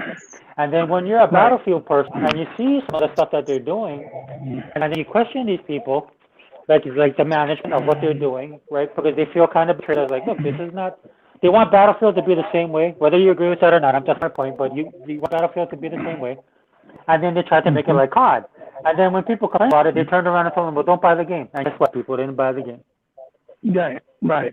Well, because they're not really doing it out of respect to the gamer or the industry. They're doing it like. Oh no, and they do what everybody else does nowadays. Like they're like, oh yeah, because we're doing it for representation. Right? Then I'm like, dude, are you doing representation or because you keep on losing? It's the shoehorn. It's the shoehorn representation. It's not organic, like you said. Yeah, exactly. And like once again, I gotta mention upper echelon gamers. I keep saying because this guy is so intelligent and he puts great words to it. So when he spoke about the Battlefield One drama, it's like the developers were sitting there and being so, and they tried to play victim, like, oh, we did this because we thought it was good for equality and blah blah blah blah blah. But bro, if you, and like I said about the situation in Poland and Russia, and there was other, in like the French Resistance, there were women. In fact, in Call of Duty 2, um on the single player. There was a segment where there's a woman. No, actually, that was a movie. Although I think Call of Duty had paid homage to it. Where there's a part where you're sabotaging a train thing or whatever. There's stories of that. They could do that, but no, they want to do this fake equivalency thing for clicks and cash. And meanwhile, they're talking to the press and to people and saying, "Oh, we did this for all these things." But no, it's exactly what our host is saying here. This was truly about money and nothing else. And with that fake Yeah. equality to pretend like they're doing stuff that's good for minorities and other groups that aren't equally represented, and to give them that representation. But you're not really doing that. You want to pretend like you're doing that to get that money, because that's where you see the money is nowadays. Yeah. And the Well, it's real like gamers, the real fans of whatever type of media it is, they see that. They see why it's fake. And that's where the outrage is coming from. Because we're calling you out for being fake, but meanwhile you're trying to tell us you're the realest of the real, when actually you're the right. fakest of the fake. Right, right. Well, it's like it drives me crazy that they associate now every hack and slash adventure instead of being traditional with Demon Soul style. You get what I'm saying? Or Dark Soul style. And that just drives me insane. And I think the only reason they're doing that is because they think it's what's selling, it's what's hot commodity. You see it with so many games like Code Vein, for example. With these little smaller ones like Blackberry. And I really think that they're that's just done more again for the dollar and not the respect of the genre, which is basically non-existent at this point. And in the old traditional fashion that you guys is. So real quick, thanks for all those responses. I'm glad that it stirred up good conversation, because the topic for me, I thought I was bugging out and that it was kind of bothering me, and it was kind of my thought process for a little while. And I kind of wanted to talk about it, but I don't want to stir up controversy. I think I bring enough of that every day when I open my mouth to say anything, because I'm a hater, I'm a racist, I'm a this, I'm a that, whatever the case may be. But so what I wanted to talk about is Microsoft pretty much gave a little glimpse, right? Or preview at what's coming out for this year, as far as what's been actually confirmed, right? As far as confirmation of what actually is coming out, and there was about 30 titles. Even though when you look at the list, it kind of looks like a little less. I'm not really sure. I haven't sat down and counted. I'll be honest with you, but a lot of it is also a lot of new independent stuff coming out the pipeline that really don't look like it'll move sales for Game Pass.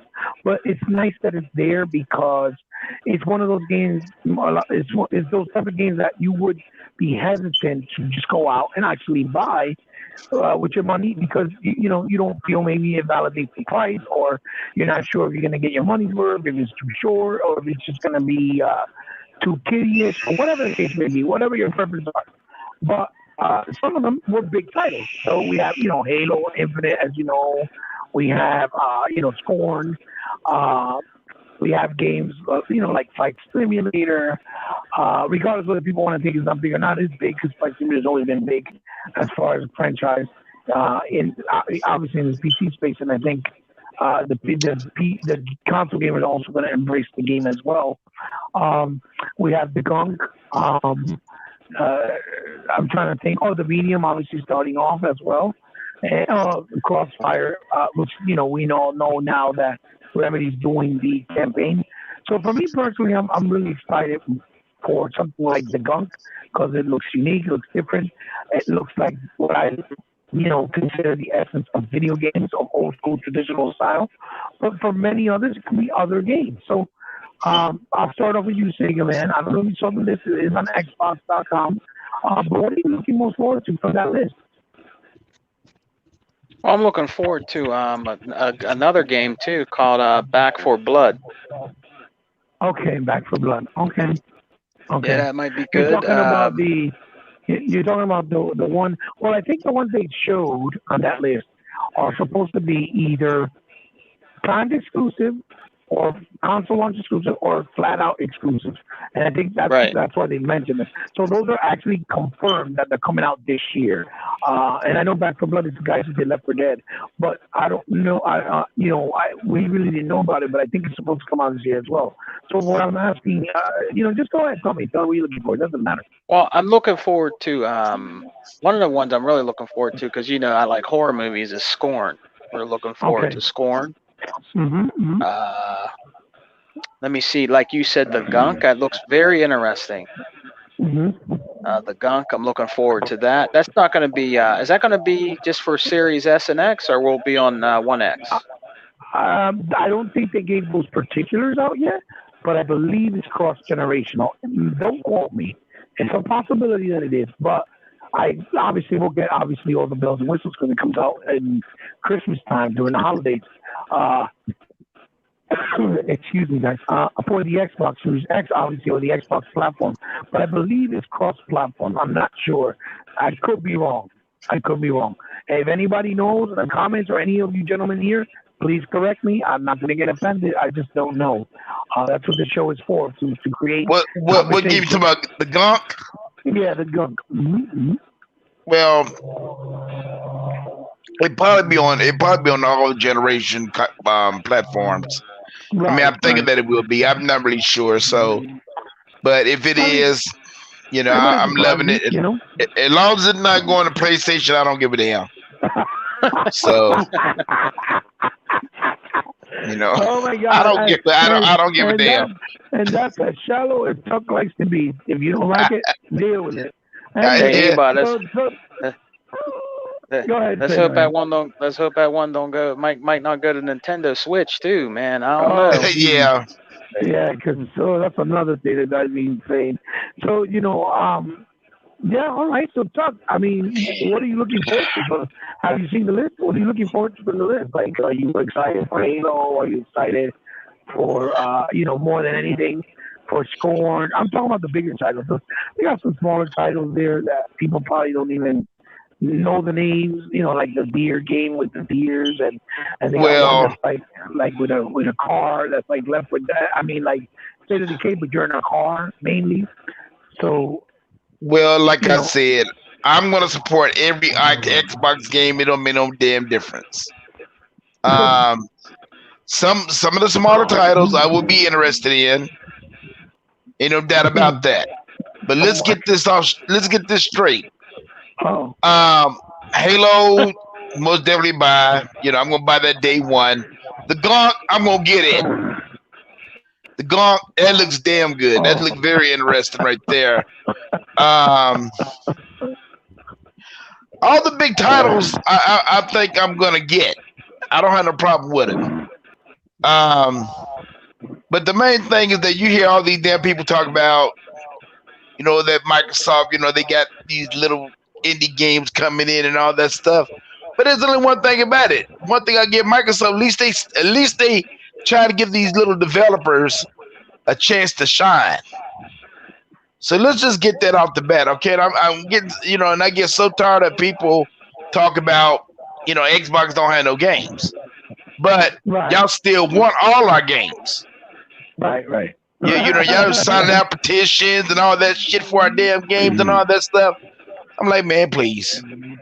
So I'm interested in looking at all these games, but I'm glad to see what Microsoft doing. Microsoft giving the industry, give those guys a shine. Well, they're just getting a little bit of everything to any style and any type of gamer for any genre, and at the same time, they're opening doors and more doors like they've done for so long for a lot of indie developers, which people try to say and swear up and down that they never had when they started it with the Xbox Live arcade marketplace. Different games back then. You had to get a publisher. Now it's all self-published since the Xbox One, which makes it a lot, I guess, harder and in some cases easier for some developers. But case in point, it's good to see that they're being so transparent so early, and they already said they have more that they need to announce that we don't know of, but we'll probably see it during E3, obviously when the shows start rolling out. But it's good to see that they're being transparent and that there's a lot to look forward to. Because right Right, now, right. our biggest issue is backlog. Backlog is our biggest issue, to be honest, and in the platform of Xbox, especially with Game Pass, because it makes it so much easier and accessible with so many games that are on there that you would have to otherwise pick up day one. Which one of the things that they put on that list was the Yakuza remaster from the ones that were on PlayStation for so long.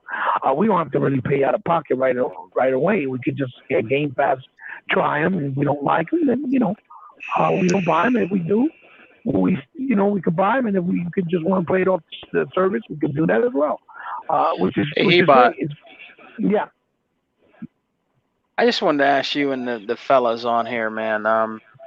yeah. Real quick, do you think Halo Infinite will really be ready to go, man? For this year, yeah, Oh, yeah, I hell think yeah. so. Yeah, Hell I yeah. think so. Over Yeah, extra year with yeah. Joseph Staten. I trust that guy. I mean, that was the writer, and he was, in that I hope original so, Xbox Sick. Halo teams. I Yeah, trust yeah. him. And, But well, go ahead, Sid. okay, the quick thing I want to say about it, the gameplay was fine. That was never the question. It was about the graphics in terms of like the subtle details, not the sharpness, not the gameplay elements or the gunplay or the weapons or the new traversal or the fact that it was all those things were fine. When people like to talk about Craig is not the dude at the very end of that trailer when he's doing that whole big speech. Craig That's is right. one of those brutes Millions, that got small an millions. elbow Yeah. smack, and that frame that everybody likes to use is a millisecond frame of when he was about, just before that elbow met his face. Of course, that Right. face isn't going to be detailed. Not to mention he's supposed to be wearing that helmet that already got knocked off and stuff, and people are sitting there worried about the details. But that became the representation of a lot of things with Halo, and a lot of people are worried. And I guess yourself too, Sega Man. But what I want to say on that is, don't believe the hype. Think about it objectively. What was Yeah. Yeah. really wrong with Halo? Because we all know there was aspects wrong, but it damn sure wasn't the gameplay. It damn sure wasn't the designs or anything like that. It was subtle things, and Right. and Right. very Yeah. recently they've already addressed that, and they've shown you they've updated the graphics. They spoke to what issues people who are actually objective about had and how they were Yeah. going to fix it. Okay, Well, Joseph Staten explained that he played through the whole game and he Yeah. Yeah. loved it. It's Right. already Right. completable. Right. And yet he said that about Cyberpunk, but it's not a Cyberpunk situation. Let's keep it straight. So I really don't Right. think you have anything to worry about. But don't believe the hype. A lot of people are saying such wild stuff that even you're concerned, and that just goes to show how much the bullshit talk can really affect people. I'll be honest with you, Sick.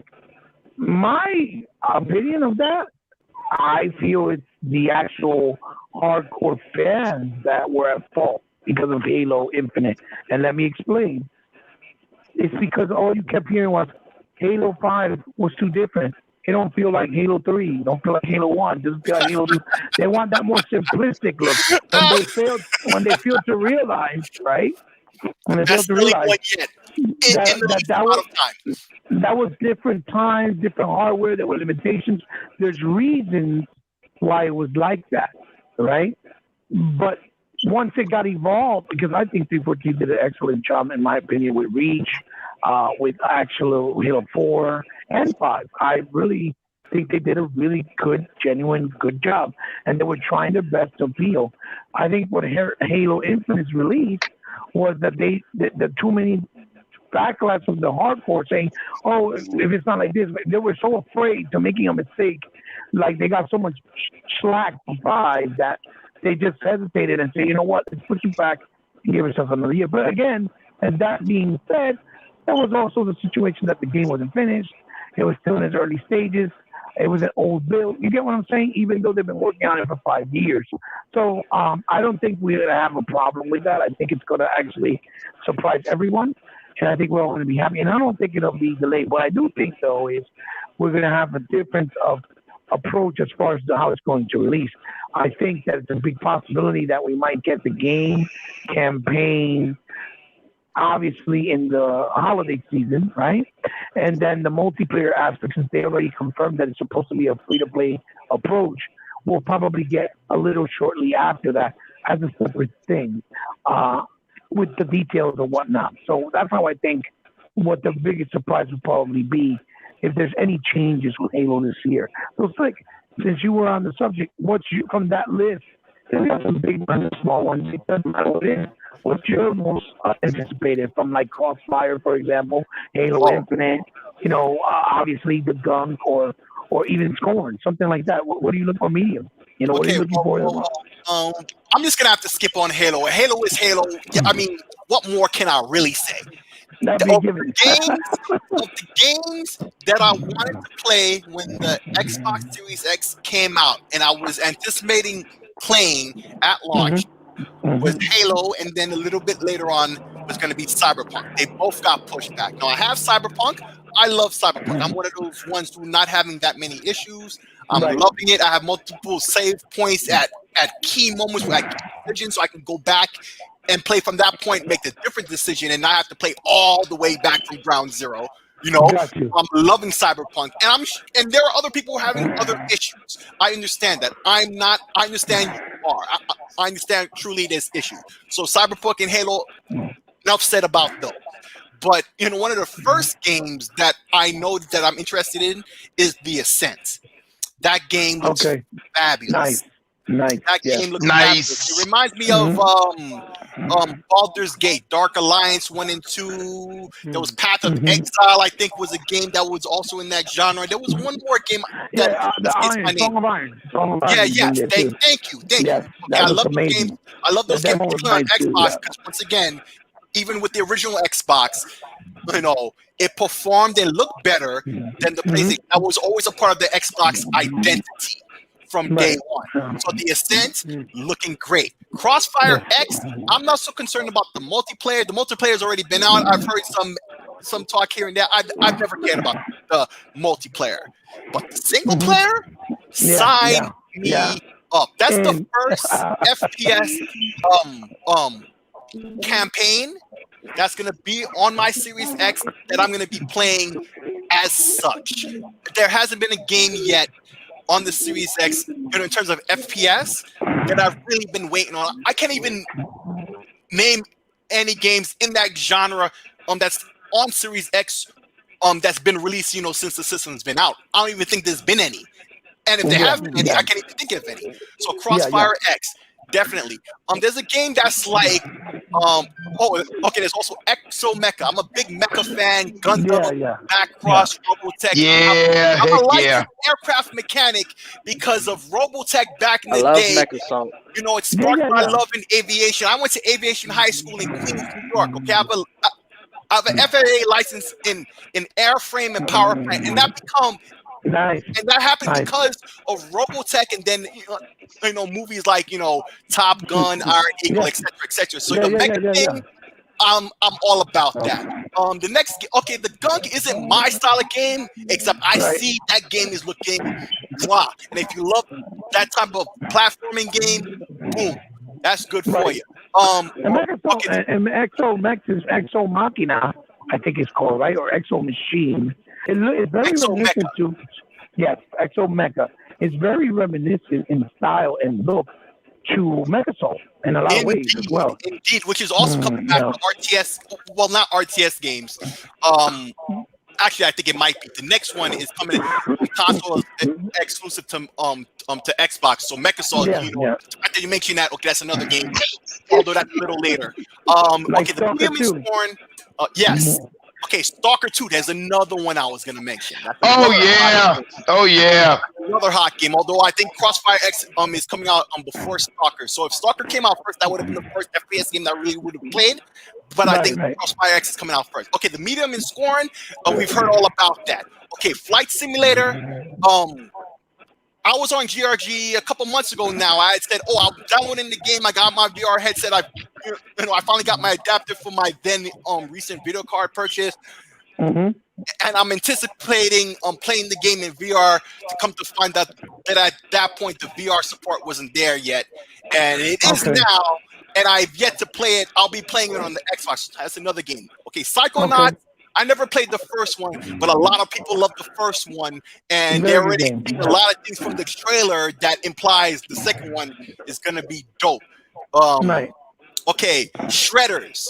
If anybody remembers a snowboarding game named Amped, and in the Xbox. Oh yeah, man. Okay, shout out to Oh my yeah. boy Sandrock, aka Mark. What away Dragon knows him as well. He's a mutual, real life friend of ours, right? Right, And right. back with the original Xbox, I didn't purchase this game, but every time I went to his house, I would pick it up and play it.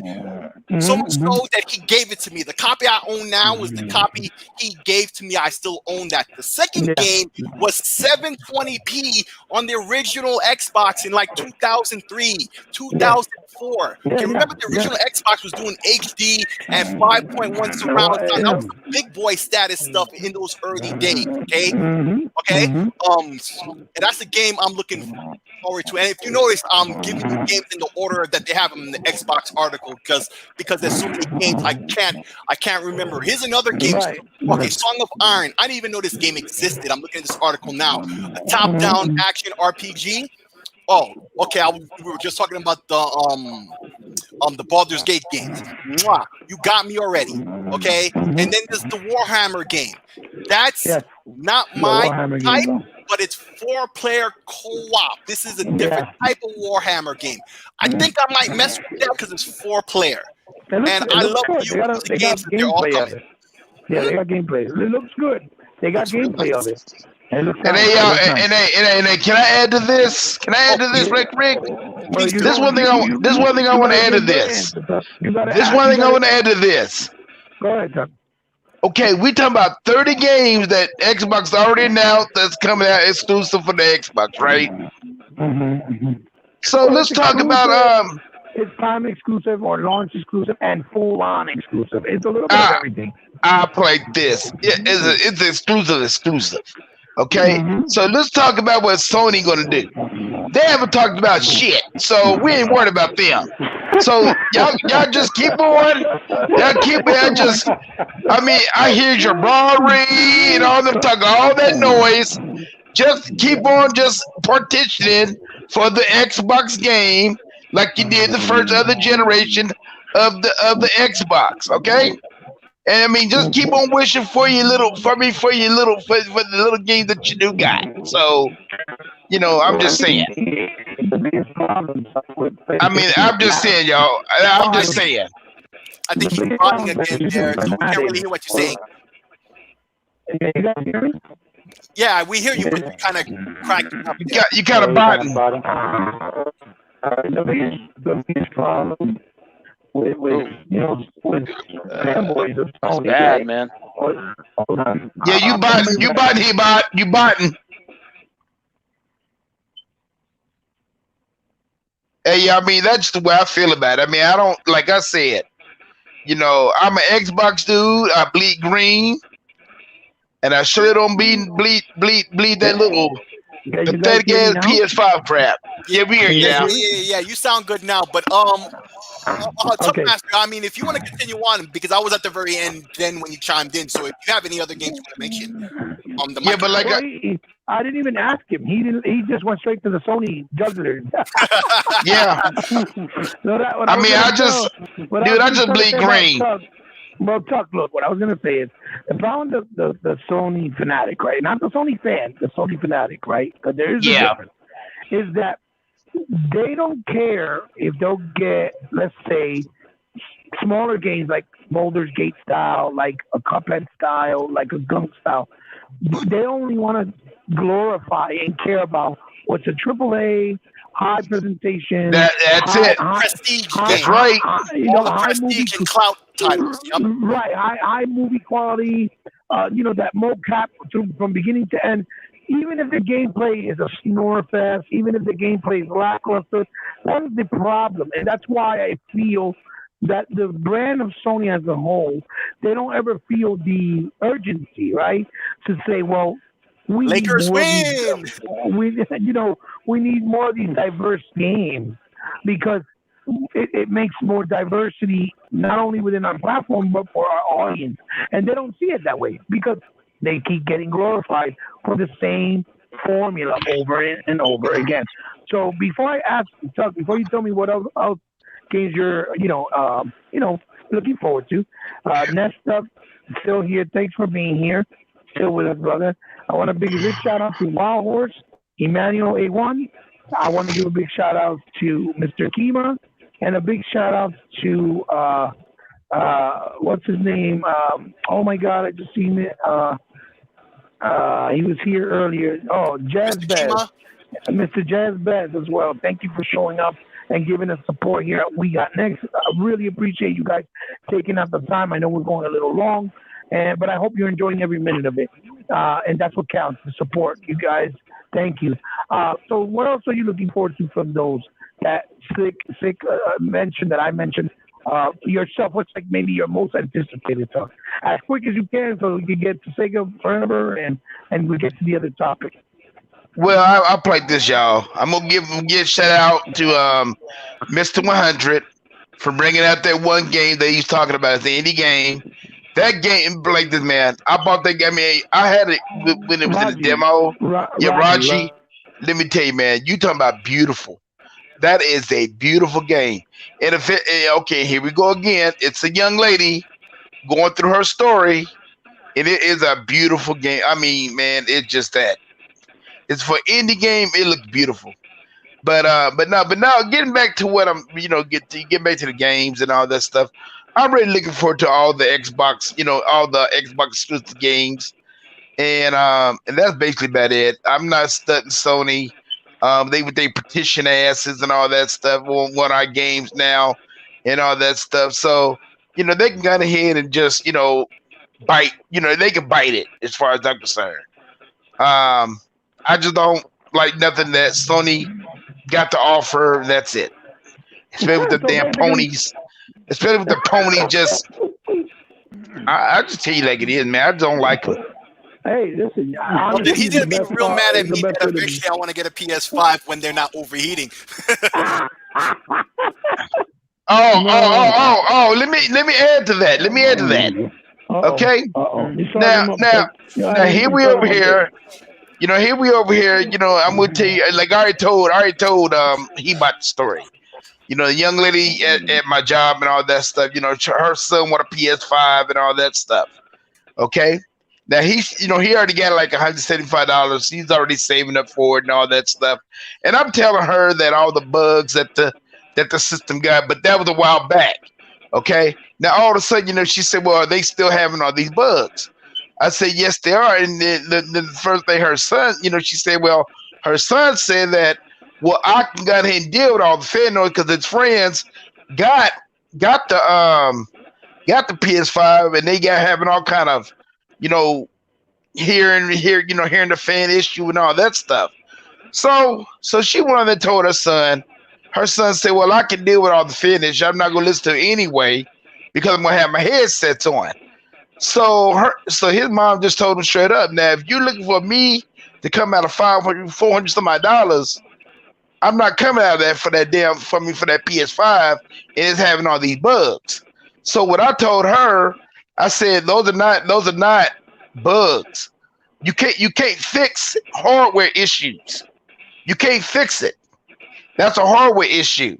Yep. So and that's all it is too. It said now the little bugs like firmware and all that stuff you might can fix, but you can't fix the hardware issues. So she wanted to tell her son that if you want me to buy you want me to include my money in buying a system for you that that's going to have all kind of noise issues, dude, you better gonna get yourself a job and come with the whole $500 your damn self. I'm not going to hear that stuff when that stuff start breaking down on you. So outside of that, I just told her she said thank you. I just told my son the truth. Look, so it's not about us throwing shade at the console, even if we don't like it. It's well, the principle. You're paying $500 for a unit that's supposed to be next generation high tech, high quality, and it's doing all these things that we never really ever seen before, right?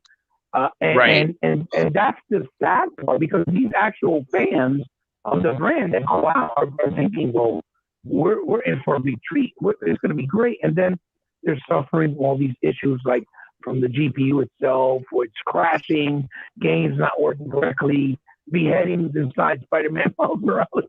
I'm like, what is it, the Viking era? This is a Marvel movie, you know, just for to give you an example, and that's really the sad issue. So Chuck, I'm glad that you're basically saying that you are looking forward to everything coming out on Xbox as long as from the exclusive, as long as it's something that you do enjoy personally as a genre. Right. So I get what you're saying. So Sega forever, brother. I know it's real hard for you to make time to even eat, probably, because you have a lot on your plate, and I get it. But I know you keep yourself informed most of the time, 99% of the time. So for what you've seen of those games, or maybe something that they might have not mentioned, but was confirmed for Xbox, what are you looking most forward to from that stuff, from that list? It's funny because this is that point of the time that I'm really not up on it. But it's funny because I didn't want to I kind of wanted to transition a little bit more smoothly, so I went on Bing to go look up some of these games, and then I typed in best upcoming games Xbox 2021, and I thought it was funny, man. You guys might find it funny. So the article was a story about Fall Guys not coming to Xbox, not coming to the Xbox Game Pass. Right? And I'm talking not just one article, man. I mean, like I keep on going now because I'm trying to scroll for where the best Xbox games are anticipated of 2021, and just about every other article is like Fall Guys is coming, Fall Guys is not coming. But it's about you stay in the loop as much, man. When you do a general search, that's all it is trying to bring some type of negativity. Like somebody posted something, a big Xbox, a big game in as well loved or has high praises was coming to the Game Pass and got removed before it even made it there. I saw an article like that today. I'm like, Jesus, bro, they've been trying to make bad news or bad press about Game Pass, for Christ's sake. That's why, man. I mean, you gotta love the media. It's so fantastic, right? So, but I will say that after the list that of the games that you were talking about, definitely the Warhammer game. I am definitely looking forward to that because I play Vermintide, 1 and 2. Yeah. And it's the Fat Shark who does Vermintide is actually doing that game. So I'm a huge fan of what I saw in the trailer. And then I did look at some of the gameplay. It looked pretty cool. It's like it's following suit, they just make it a bigger, better, stronger kind of deal. A Song of Iron that you guys mentioned, that's that side scroller, right? It looks like a Viking. Yeah. Yeah. Mm-hmm. I think they showed it at one of the events. Oh, is it? Yeah, there's a demo. There's a demo for that, and there's a demo for Little Nightmares too, for anyone that doesn't know. Oh, wow, yeah, Little Nightmares too. So definitely gonna check that out then. And then Halo, that goes without saying. I'm a huge Halo fan. I did love Spartan Lock, so I actually bought the the Spartan Lock Xbox, because I like the character so much. And then I'd have to say, what was the other one I was looking at? Oh, Fable. I think it's supposed to release in 2021, right? Right. Well, these are games that were confirmed that actually are coming out this year. Remember the whole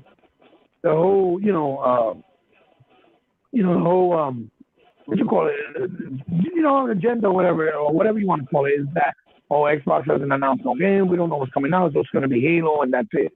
You know what I'm saying? And they actually made this announcement with this list kind of to show a preview of what is actually coming to kind of shut down the narrative, I'm pretty sure, and be transparent. So people see, look, this is what we got, and much more that we haven't shown yet. Well, I just hope like Xbox, like Microsoft or Xbox doesn't focus, just keep on doing what they're doing because, sometimes for me, when it comes to social media, it's kind of it's like its own little bubble sometimes, So if you spend too much time listening to people complaining, you're gonna miss out on what's actually going on. Right. I know people that have picked up Xboxes. Just people I work with, people in my community, just they were looking for games to play, and their kids chose the Xbox because of Game Pass, right? Or the idea of Game Pass, because people have been weaned on streaming services now. So for Microsoft to do that, to allow Phil Spencer that route, it's already in the psyche of a lot of the younger generation now. So to me, it's a no-brainer. And this is why they're being successful. Because anybody who has Game Pass realizes that it's really good. And that's good because, only the most hardcore Xbox haters talk about Game Pass. But even some of the people that are online, dude, I know we don't follow most of them because they're part of that mainstream media, but a lot of these guys, either they don't say really negative things about it, or trash, or they're actually praising it. Right. So if there's anything I really hope they focus on would be just keep on doing Game Pass the way they're doing, make their little tweaks here and there. Like I still believe they need a little bit more original content just to add to the quality of the service as a whole.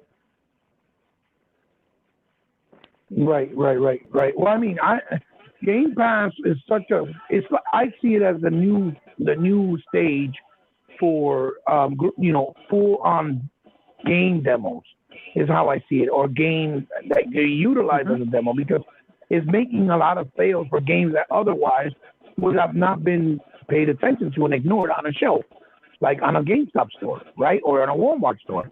That's what I think is so effective. Can you imagine when we were growing up with the Sega Genesis, the NES, the Master System, even Atari, for Christ's sake, and we were, even though they did have a service even back then for games in television era, but it just, obviously didn't pick up. It was all that old tech and stuff. It probably was a nightmare. But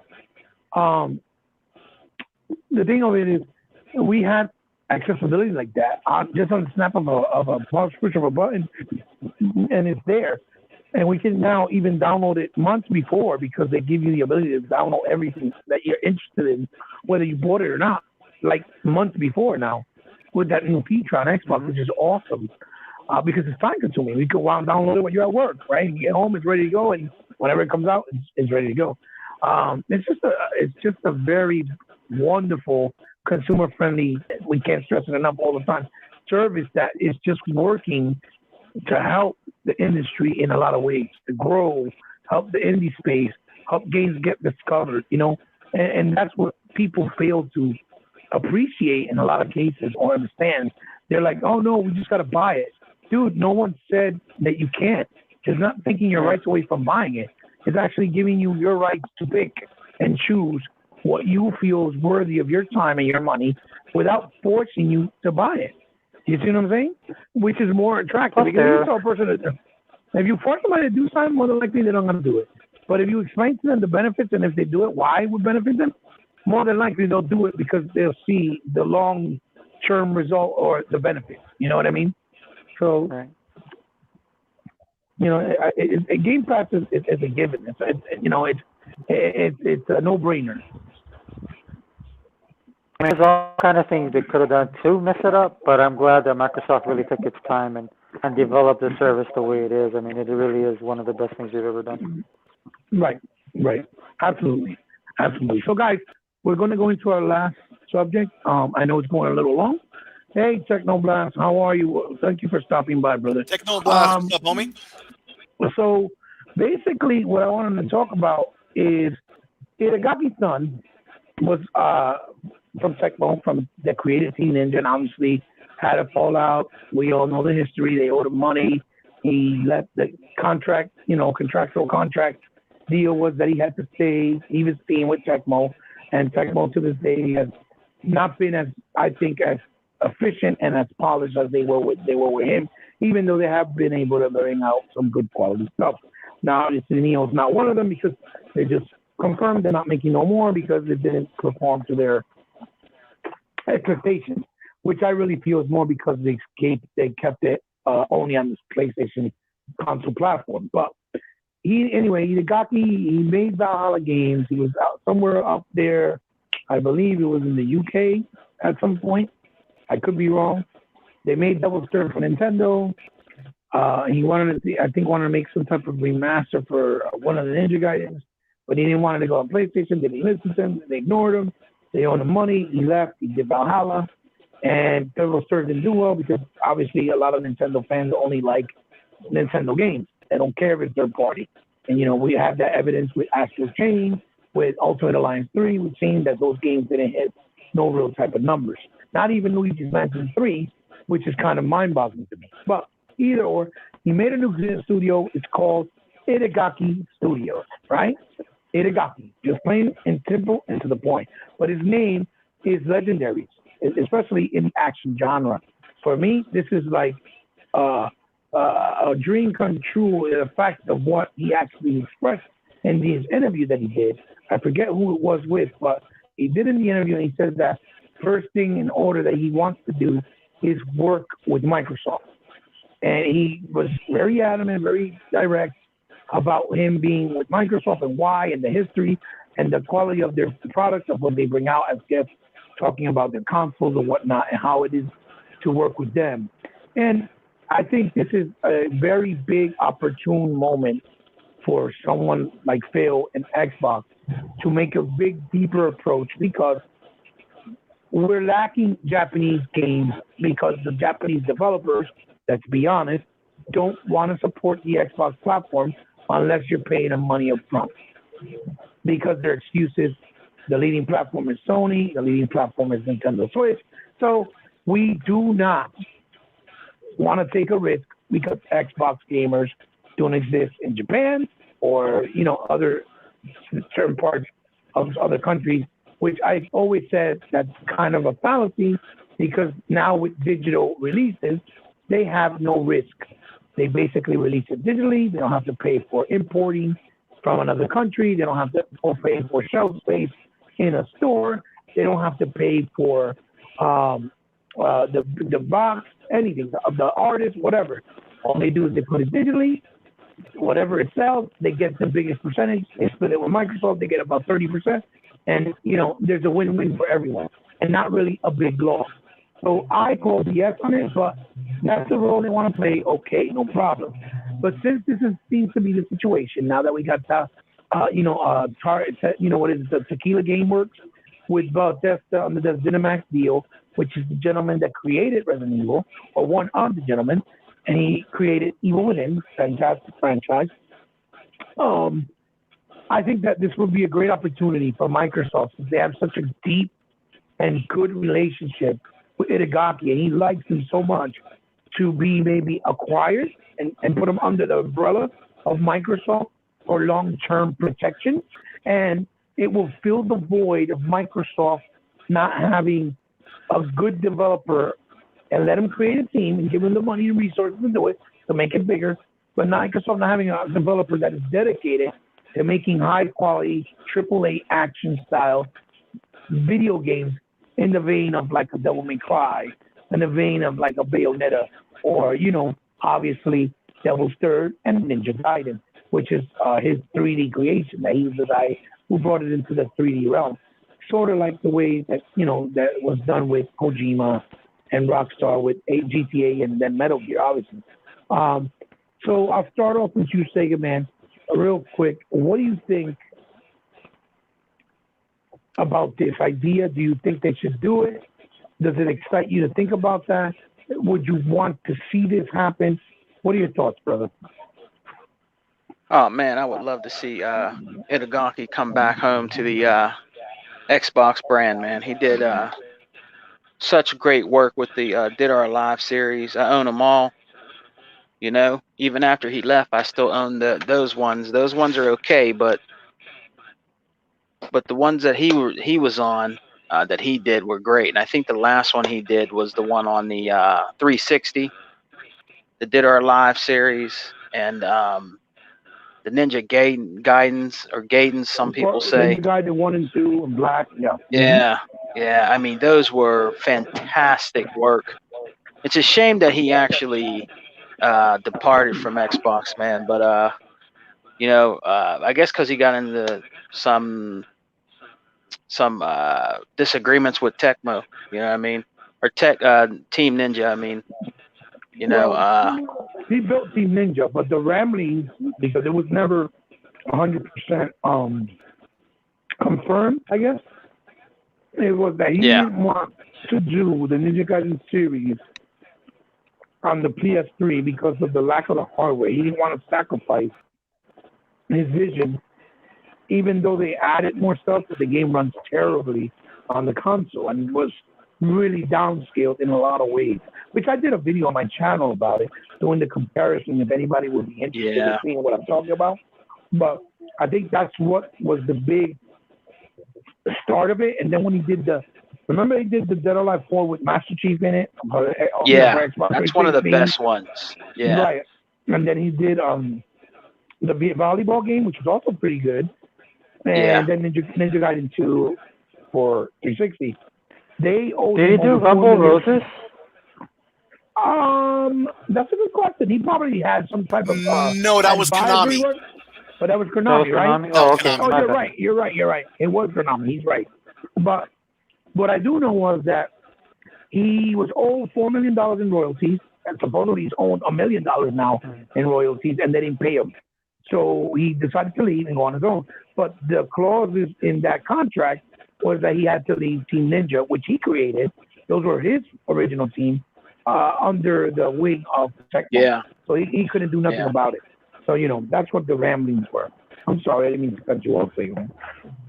Yeah, but I would love him to come back, man, because he did some really great work on them Dead or Alive games, man. My personal favorite is Dead or Alive. I know Tekken's good, but I always like Dead or Alive better. But it would be great for him, Itagaki, to come back, man. Because I actually have that demo disc with him doing an interview with G4. I still have that. That was a long time ago. Right. You know what I mean?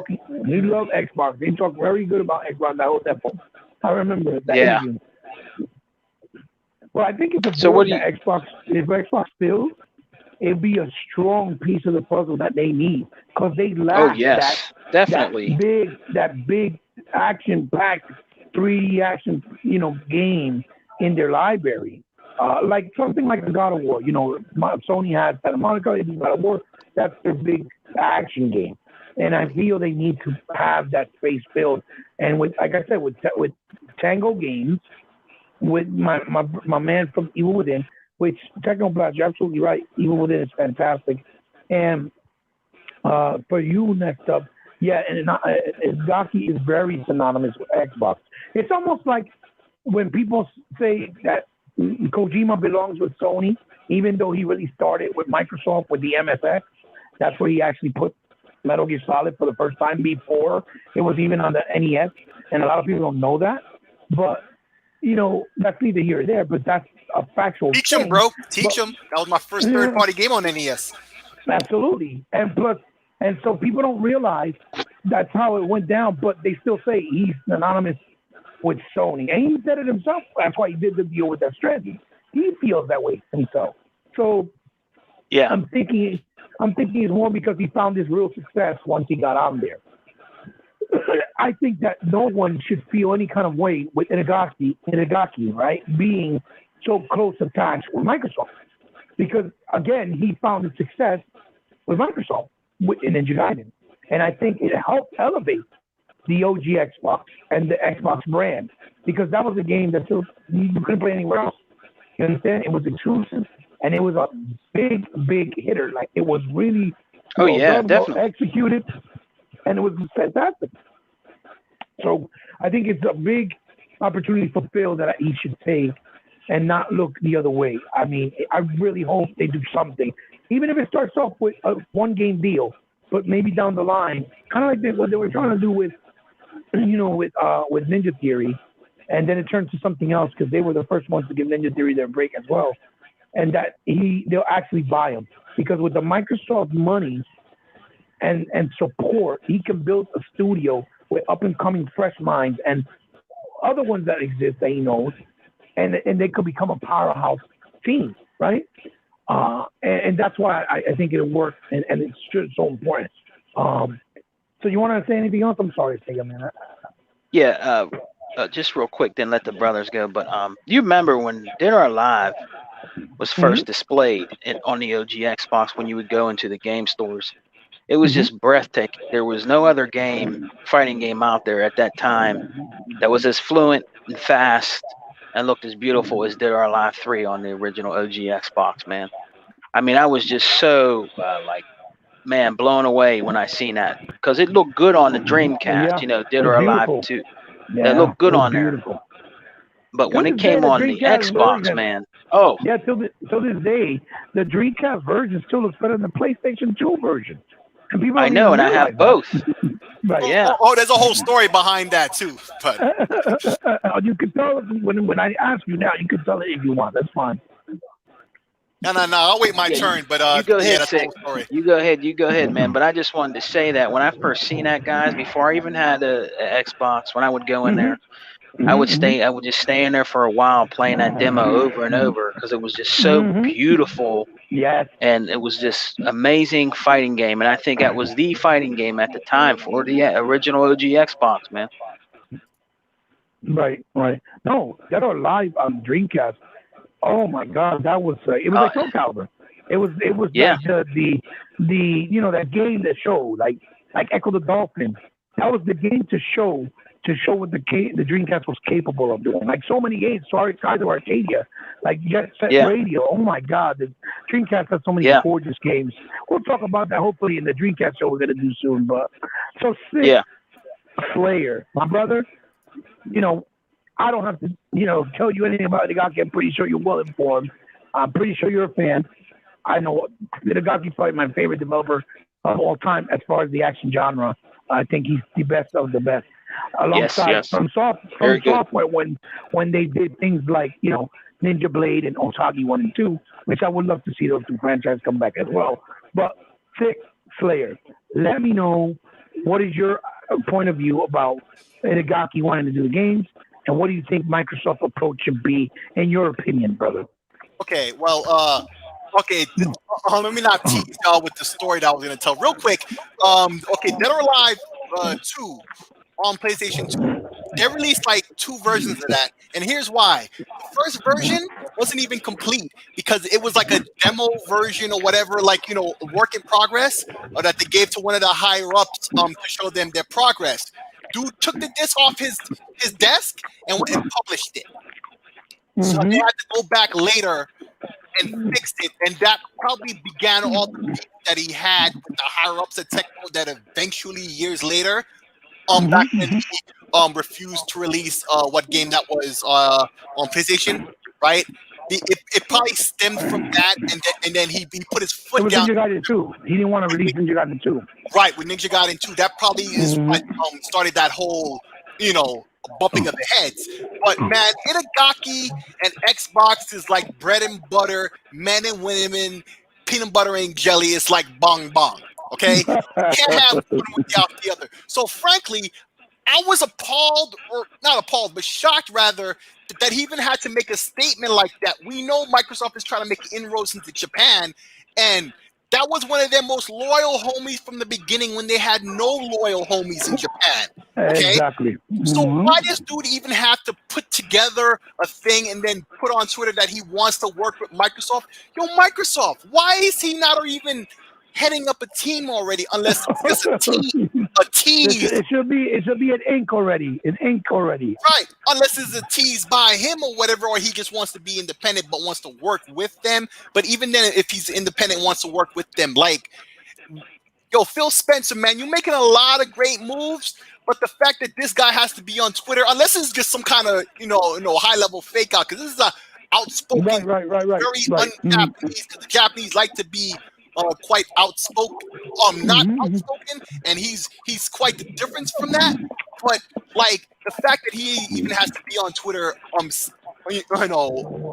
saying that he wants to do this, to me, is kind of insulting. Is kind of a shock. Like, yo, Microsoft, if he isn't already in your pocket, what the hell are you waiting on? Get on this. He's not gonna go to Sony. We know that.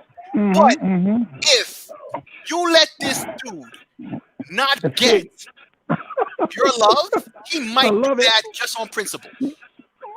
Right. might do it on principle. Like, come on. We want to see his games. He wants to see his games on your platform. He's one of your most loyal homies when you had none of them in Japan. And this guy has to go on Twitter asking to, like, come on, man. Come on. Yeah, it's a no-brainer. Get this Yeah, worked out. Get especially this when you worked out. see, absolutely, especially when you see the lack of support from the Japanese developers, unless, because everybody's like, oh yeah, but we got Yakuza now. He's building those bridges. Yeah, but the way that Game Pass works is they pay every game and developer up front a certain amount of money that they make a deal with, and then they also divide a percentage based on how much it sells. So the only reason they're doing numbers and getting games like Phantasy Star Online Part 2 and Yakuza, as much as people may not want to accept it, is because Phil is buying off these people so that they can see they are appreciated on the Xbox platform. But it's a shame that he has to do that work because they don't want to give the benefit of the doubt and just be humble like other developers, or not even that, just be what you are about, a game developer. Yeah, you want as much people to play your game as possible with no loyalty mentality towards one console or company, especially if they don't pay for the development or the ownership of that game. Yeah, I totally agree. But this could be a fake out. This is a really smart and I'm with you. who knows what's going on with hope that. so. But if it is on face value, yo, Phil Spencer, yo, a lot of people like to say a lot of things. You're not too tough. Although I see what you do low key. You straight stabbing them with the death of a million stabs low key. I see how you do it. So everybody's saying he needs to be all out and open and blah blah blah. And I see how you do it. So I'm not one of those people to say that, but this is one of the things you need to be out in the open. Get this dude in your corner where he should have already been. Okay, when he first left Tecmo, he should have been down with Xbox, but the leadership of Xbox at that time was different. That I understand. But you've been in charge for a couple of years now. Okay, this dude made a development team with his name on it, and he's not spending your money to make you money. That's messed up, and it better just be a fake out. Because if it's not, that's a big L. Phil big L. It would be just like that. Yeah, it's real. That's real talk. It would be an L, especially that he's already being vocal and telling them, "Listen, I want to work with you guys," and he's making it to a point where he's saying, "I don't want to work with nobody else, just you guys." So that's a window of opportunity of the biggest magnitude because he's a legend in his own right, like I said, and the man knows how to make games. It might take long, but with the right team and funding, that is all going to come to a closure because it'll make the process a lot faster and better because of the ease of access with the money, with the funding. Technoblast, yeah, for sure, man. I completely wish. Every time you talk, you just make me hype, and that's why you can't have you in the comments because you're gonna drive me crazy. He's saying buy Sega. I wish Microsoft bought Sega, and bruh, exactly. And so my brother Nest Up, yeah, for sure, man. So many games that were on Dreamcast that were much better, and people don't realize is that the hardware is actually superior in a lot of ways. And Heavenly Sword Tecmo, they could actually do an even swap for Heavenly Sword, to be honest. Because if they gave Ninja Theory back the rights to that game, that's as far as Sony, right? To get Heavenly Sword back to them, right? They can actually give them back. I have posters up, but they could actually give back, what was it? I forgot the name of the game at this moment, but if I remember, I'll say back to Sony, and they could work out an even swap, in my opinion. And both of those games can get revitalized on either platform, respectively. So Sega forever. Last but certainly not least, obviously, I want your insight on this, as honest as you can. I'm not really sure because we never really talked about if you're a big itagaki fan. Now, I am. I've been very vocal about it for many years. I completely love Ninja Gaiden, the series. One of my favorite action games of all time, if not my favorite. But do you think this a no-brainer? Do you think this should be more than just a partnership? It should become maybe a future acquisition, if the opportunity is there for Phil and Microsoft as a whole. Well, okay, so let me start off by adding a little bit more mystique to Itagaki.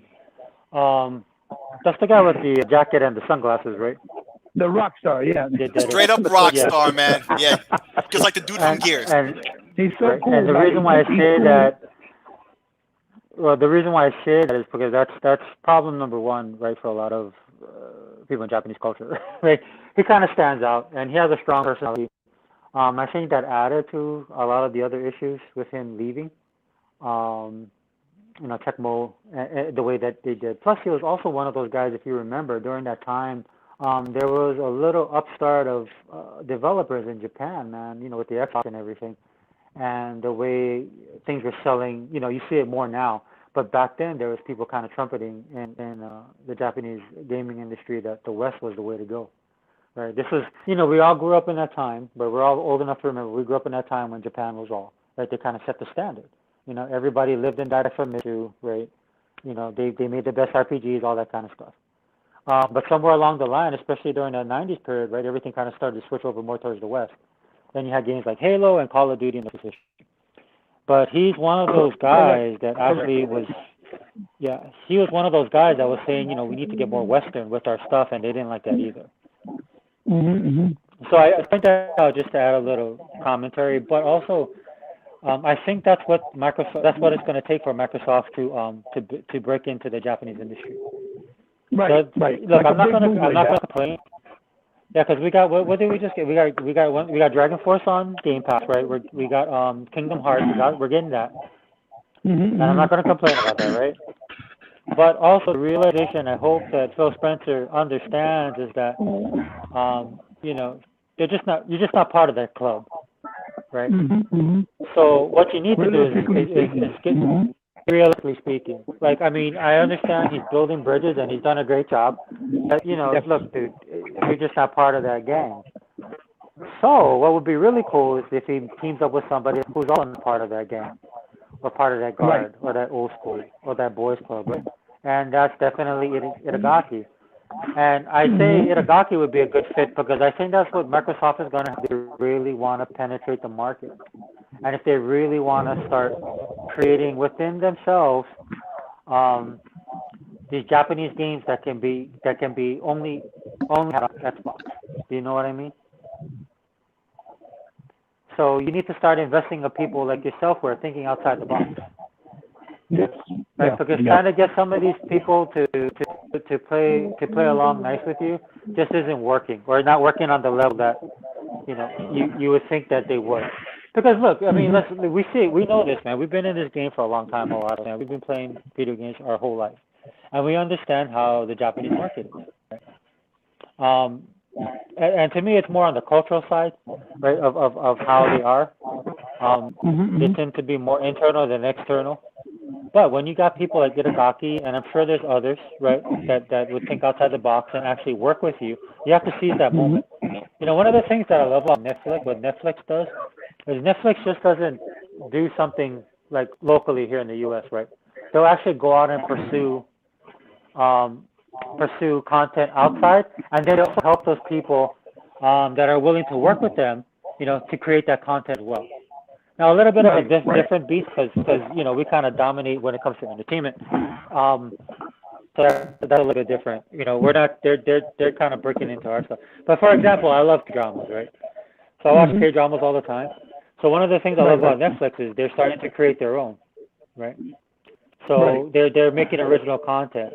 Even with some of their animation, they're doing the same thing. Sylvania's a good example, right? And then what's the other one? The Dragon Prince. They just did that Dragon Prince animation. Yeah. Right. So that's what I kind of want to see Microsoft do, right? Look, if you can't get in the front door, you got to find a way in the window, right? Or you got to sneak into the back door, or you got, look, you got to do something to get in. Right. Absolutely. And at this point, you've been trying. Sneak through the back door with something like this. Right. Absolutely. Because you've been trying. Look, the American companies have been trying this for, I don't know, up to 1 million years, right? And it's just not reciprocated. So you're gonna have to find another way. And so that's what I think. I think that would be a great idea. I think that could actually spawn other people to actually get involved, right? And actually try and build some of those bridges we had back in the '90s with especially in the case of Sega, right? With some of the developers they work with, working designs. You could build relationships. I'm not saying with these companies because they're gone, but like Sega had relationships with Working Designs, Camelot. In fact, that's the way a lot of the it was important to do that back then in the '90s because content and studios were becoming so big. They were like trying to sign the next big free agent or trying to find that diamond in the rough. Like when they went on the free agent market, you can look up. And so that's what I think Microsoft needs to do. And then finally, I gotta say this since they brought up Sega. I hope they buy Sega. It was Techno's fault. He brought it up. He's in the comments. It was his fault, not mine. That's a dream of all of us. Yeah, for real. I'll do video too. That's a dream of all of us. But for me, besides the content that they have, I mean, just think if they had a Dreamcast store on top of Xbox Game Pass. Wow. Right. Yeah. Or Genesis. You get some of those. You get Vector Man. You get Vector Man 1, Vector Man 2, stick it in the store, and then do how they did Streets of Rage. They redid Streets of Rage and put that in. That's the kind of content for me Game Pass needs. So if you could buy Sega, you could put Choo Choo Rocket in there. Try and get the rights to Power Stone. I know it's a Capcom thing, but Microsoft worked those before. Yeah. And then maybe you can go across and get some of these independent Japanese developers on board. I know he's working on that. But I mean, content is king, and if he can do that, I think that would be great. So I'm 100% behind that. I think the guy should get his own studio. Nice. Microsoft should just put him like next to Tecmo, wherever Tecmo is, and put the new studio there. Right, exactly.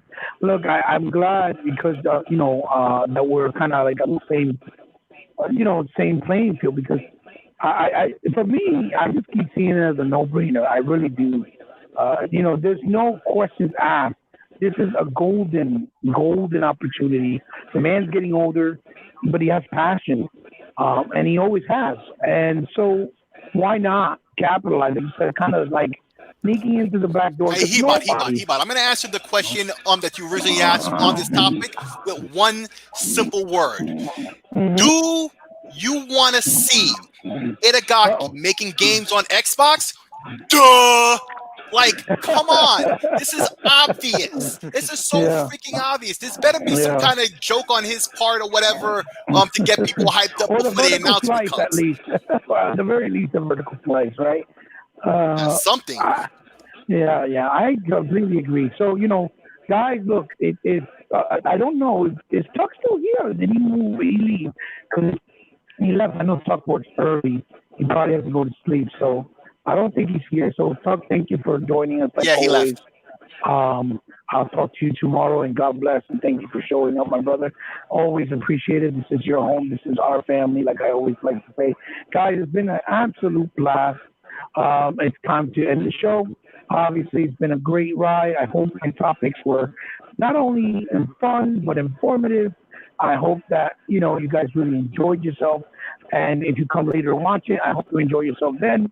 But leave some feedback, leave comments. Let me know what you think. Thumbs up, thumbs down. Doesn't matter. I'm not going to get offended.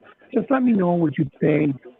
Because it always helps improve ideas for future shows or even motivate to do other content videos in my own channel and for those fellows here to do content on their channel. So, Sega Forever, thank you for joining me. And once again, this is your home, your family.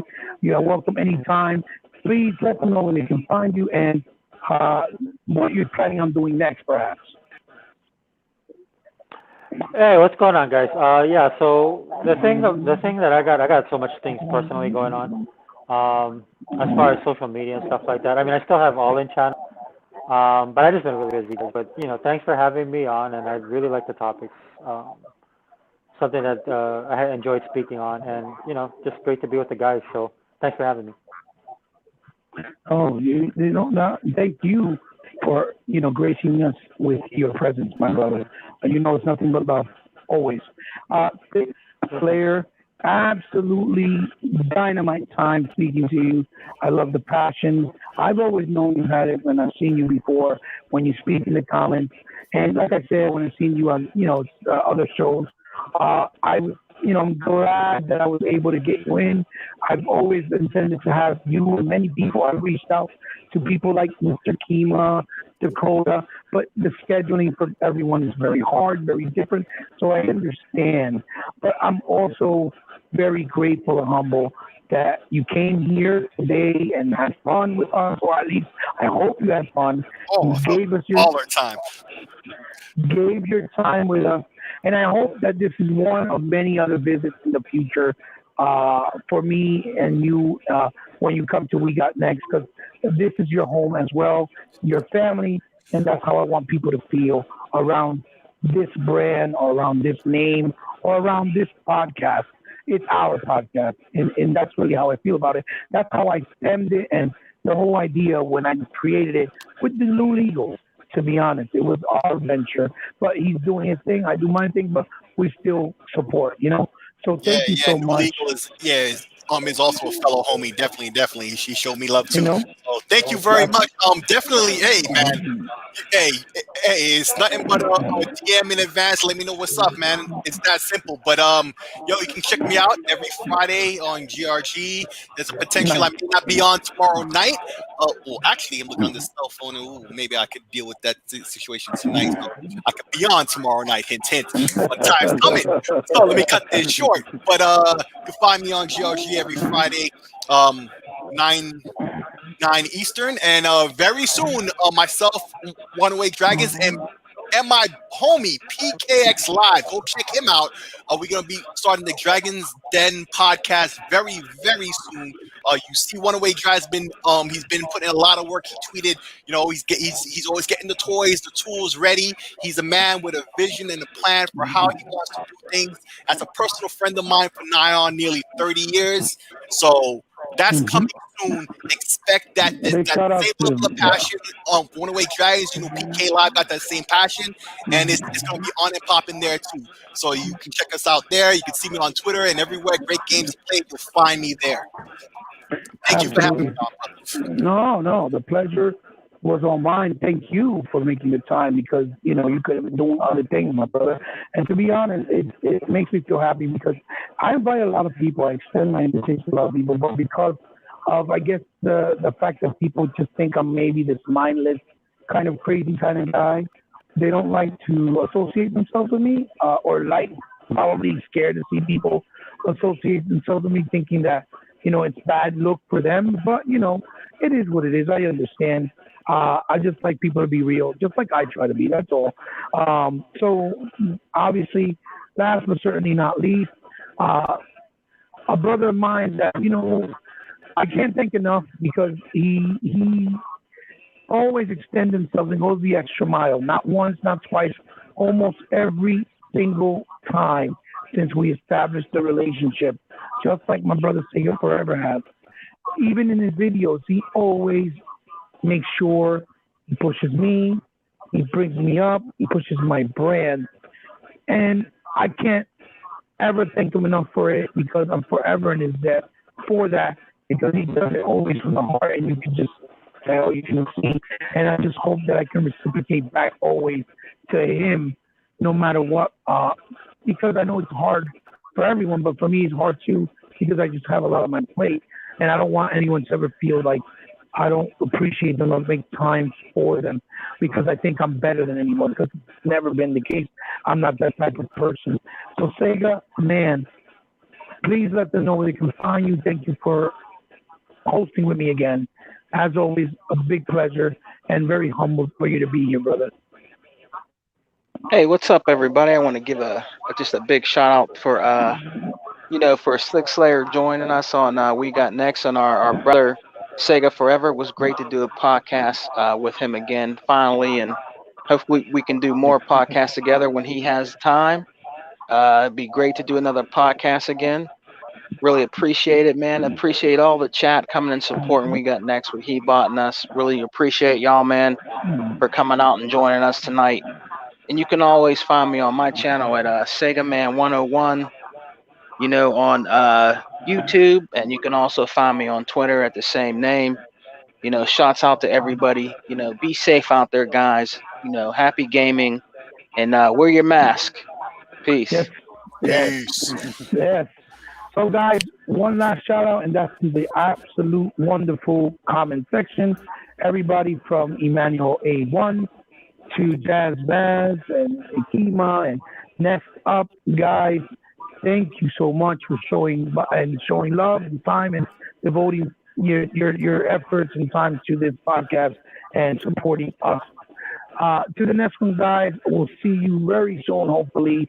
This is your boy Hebot. We got next, and the family of We Got Next.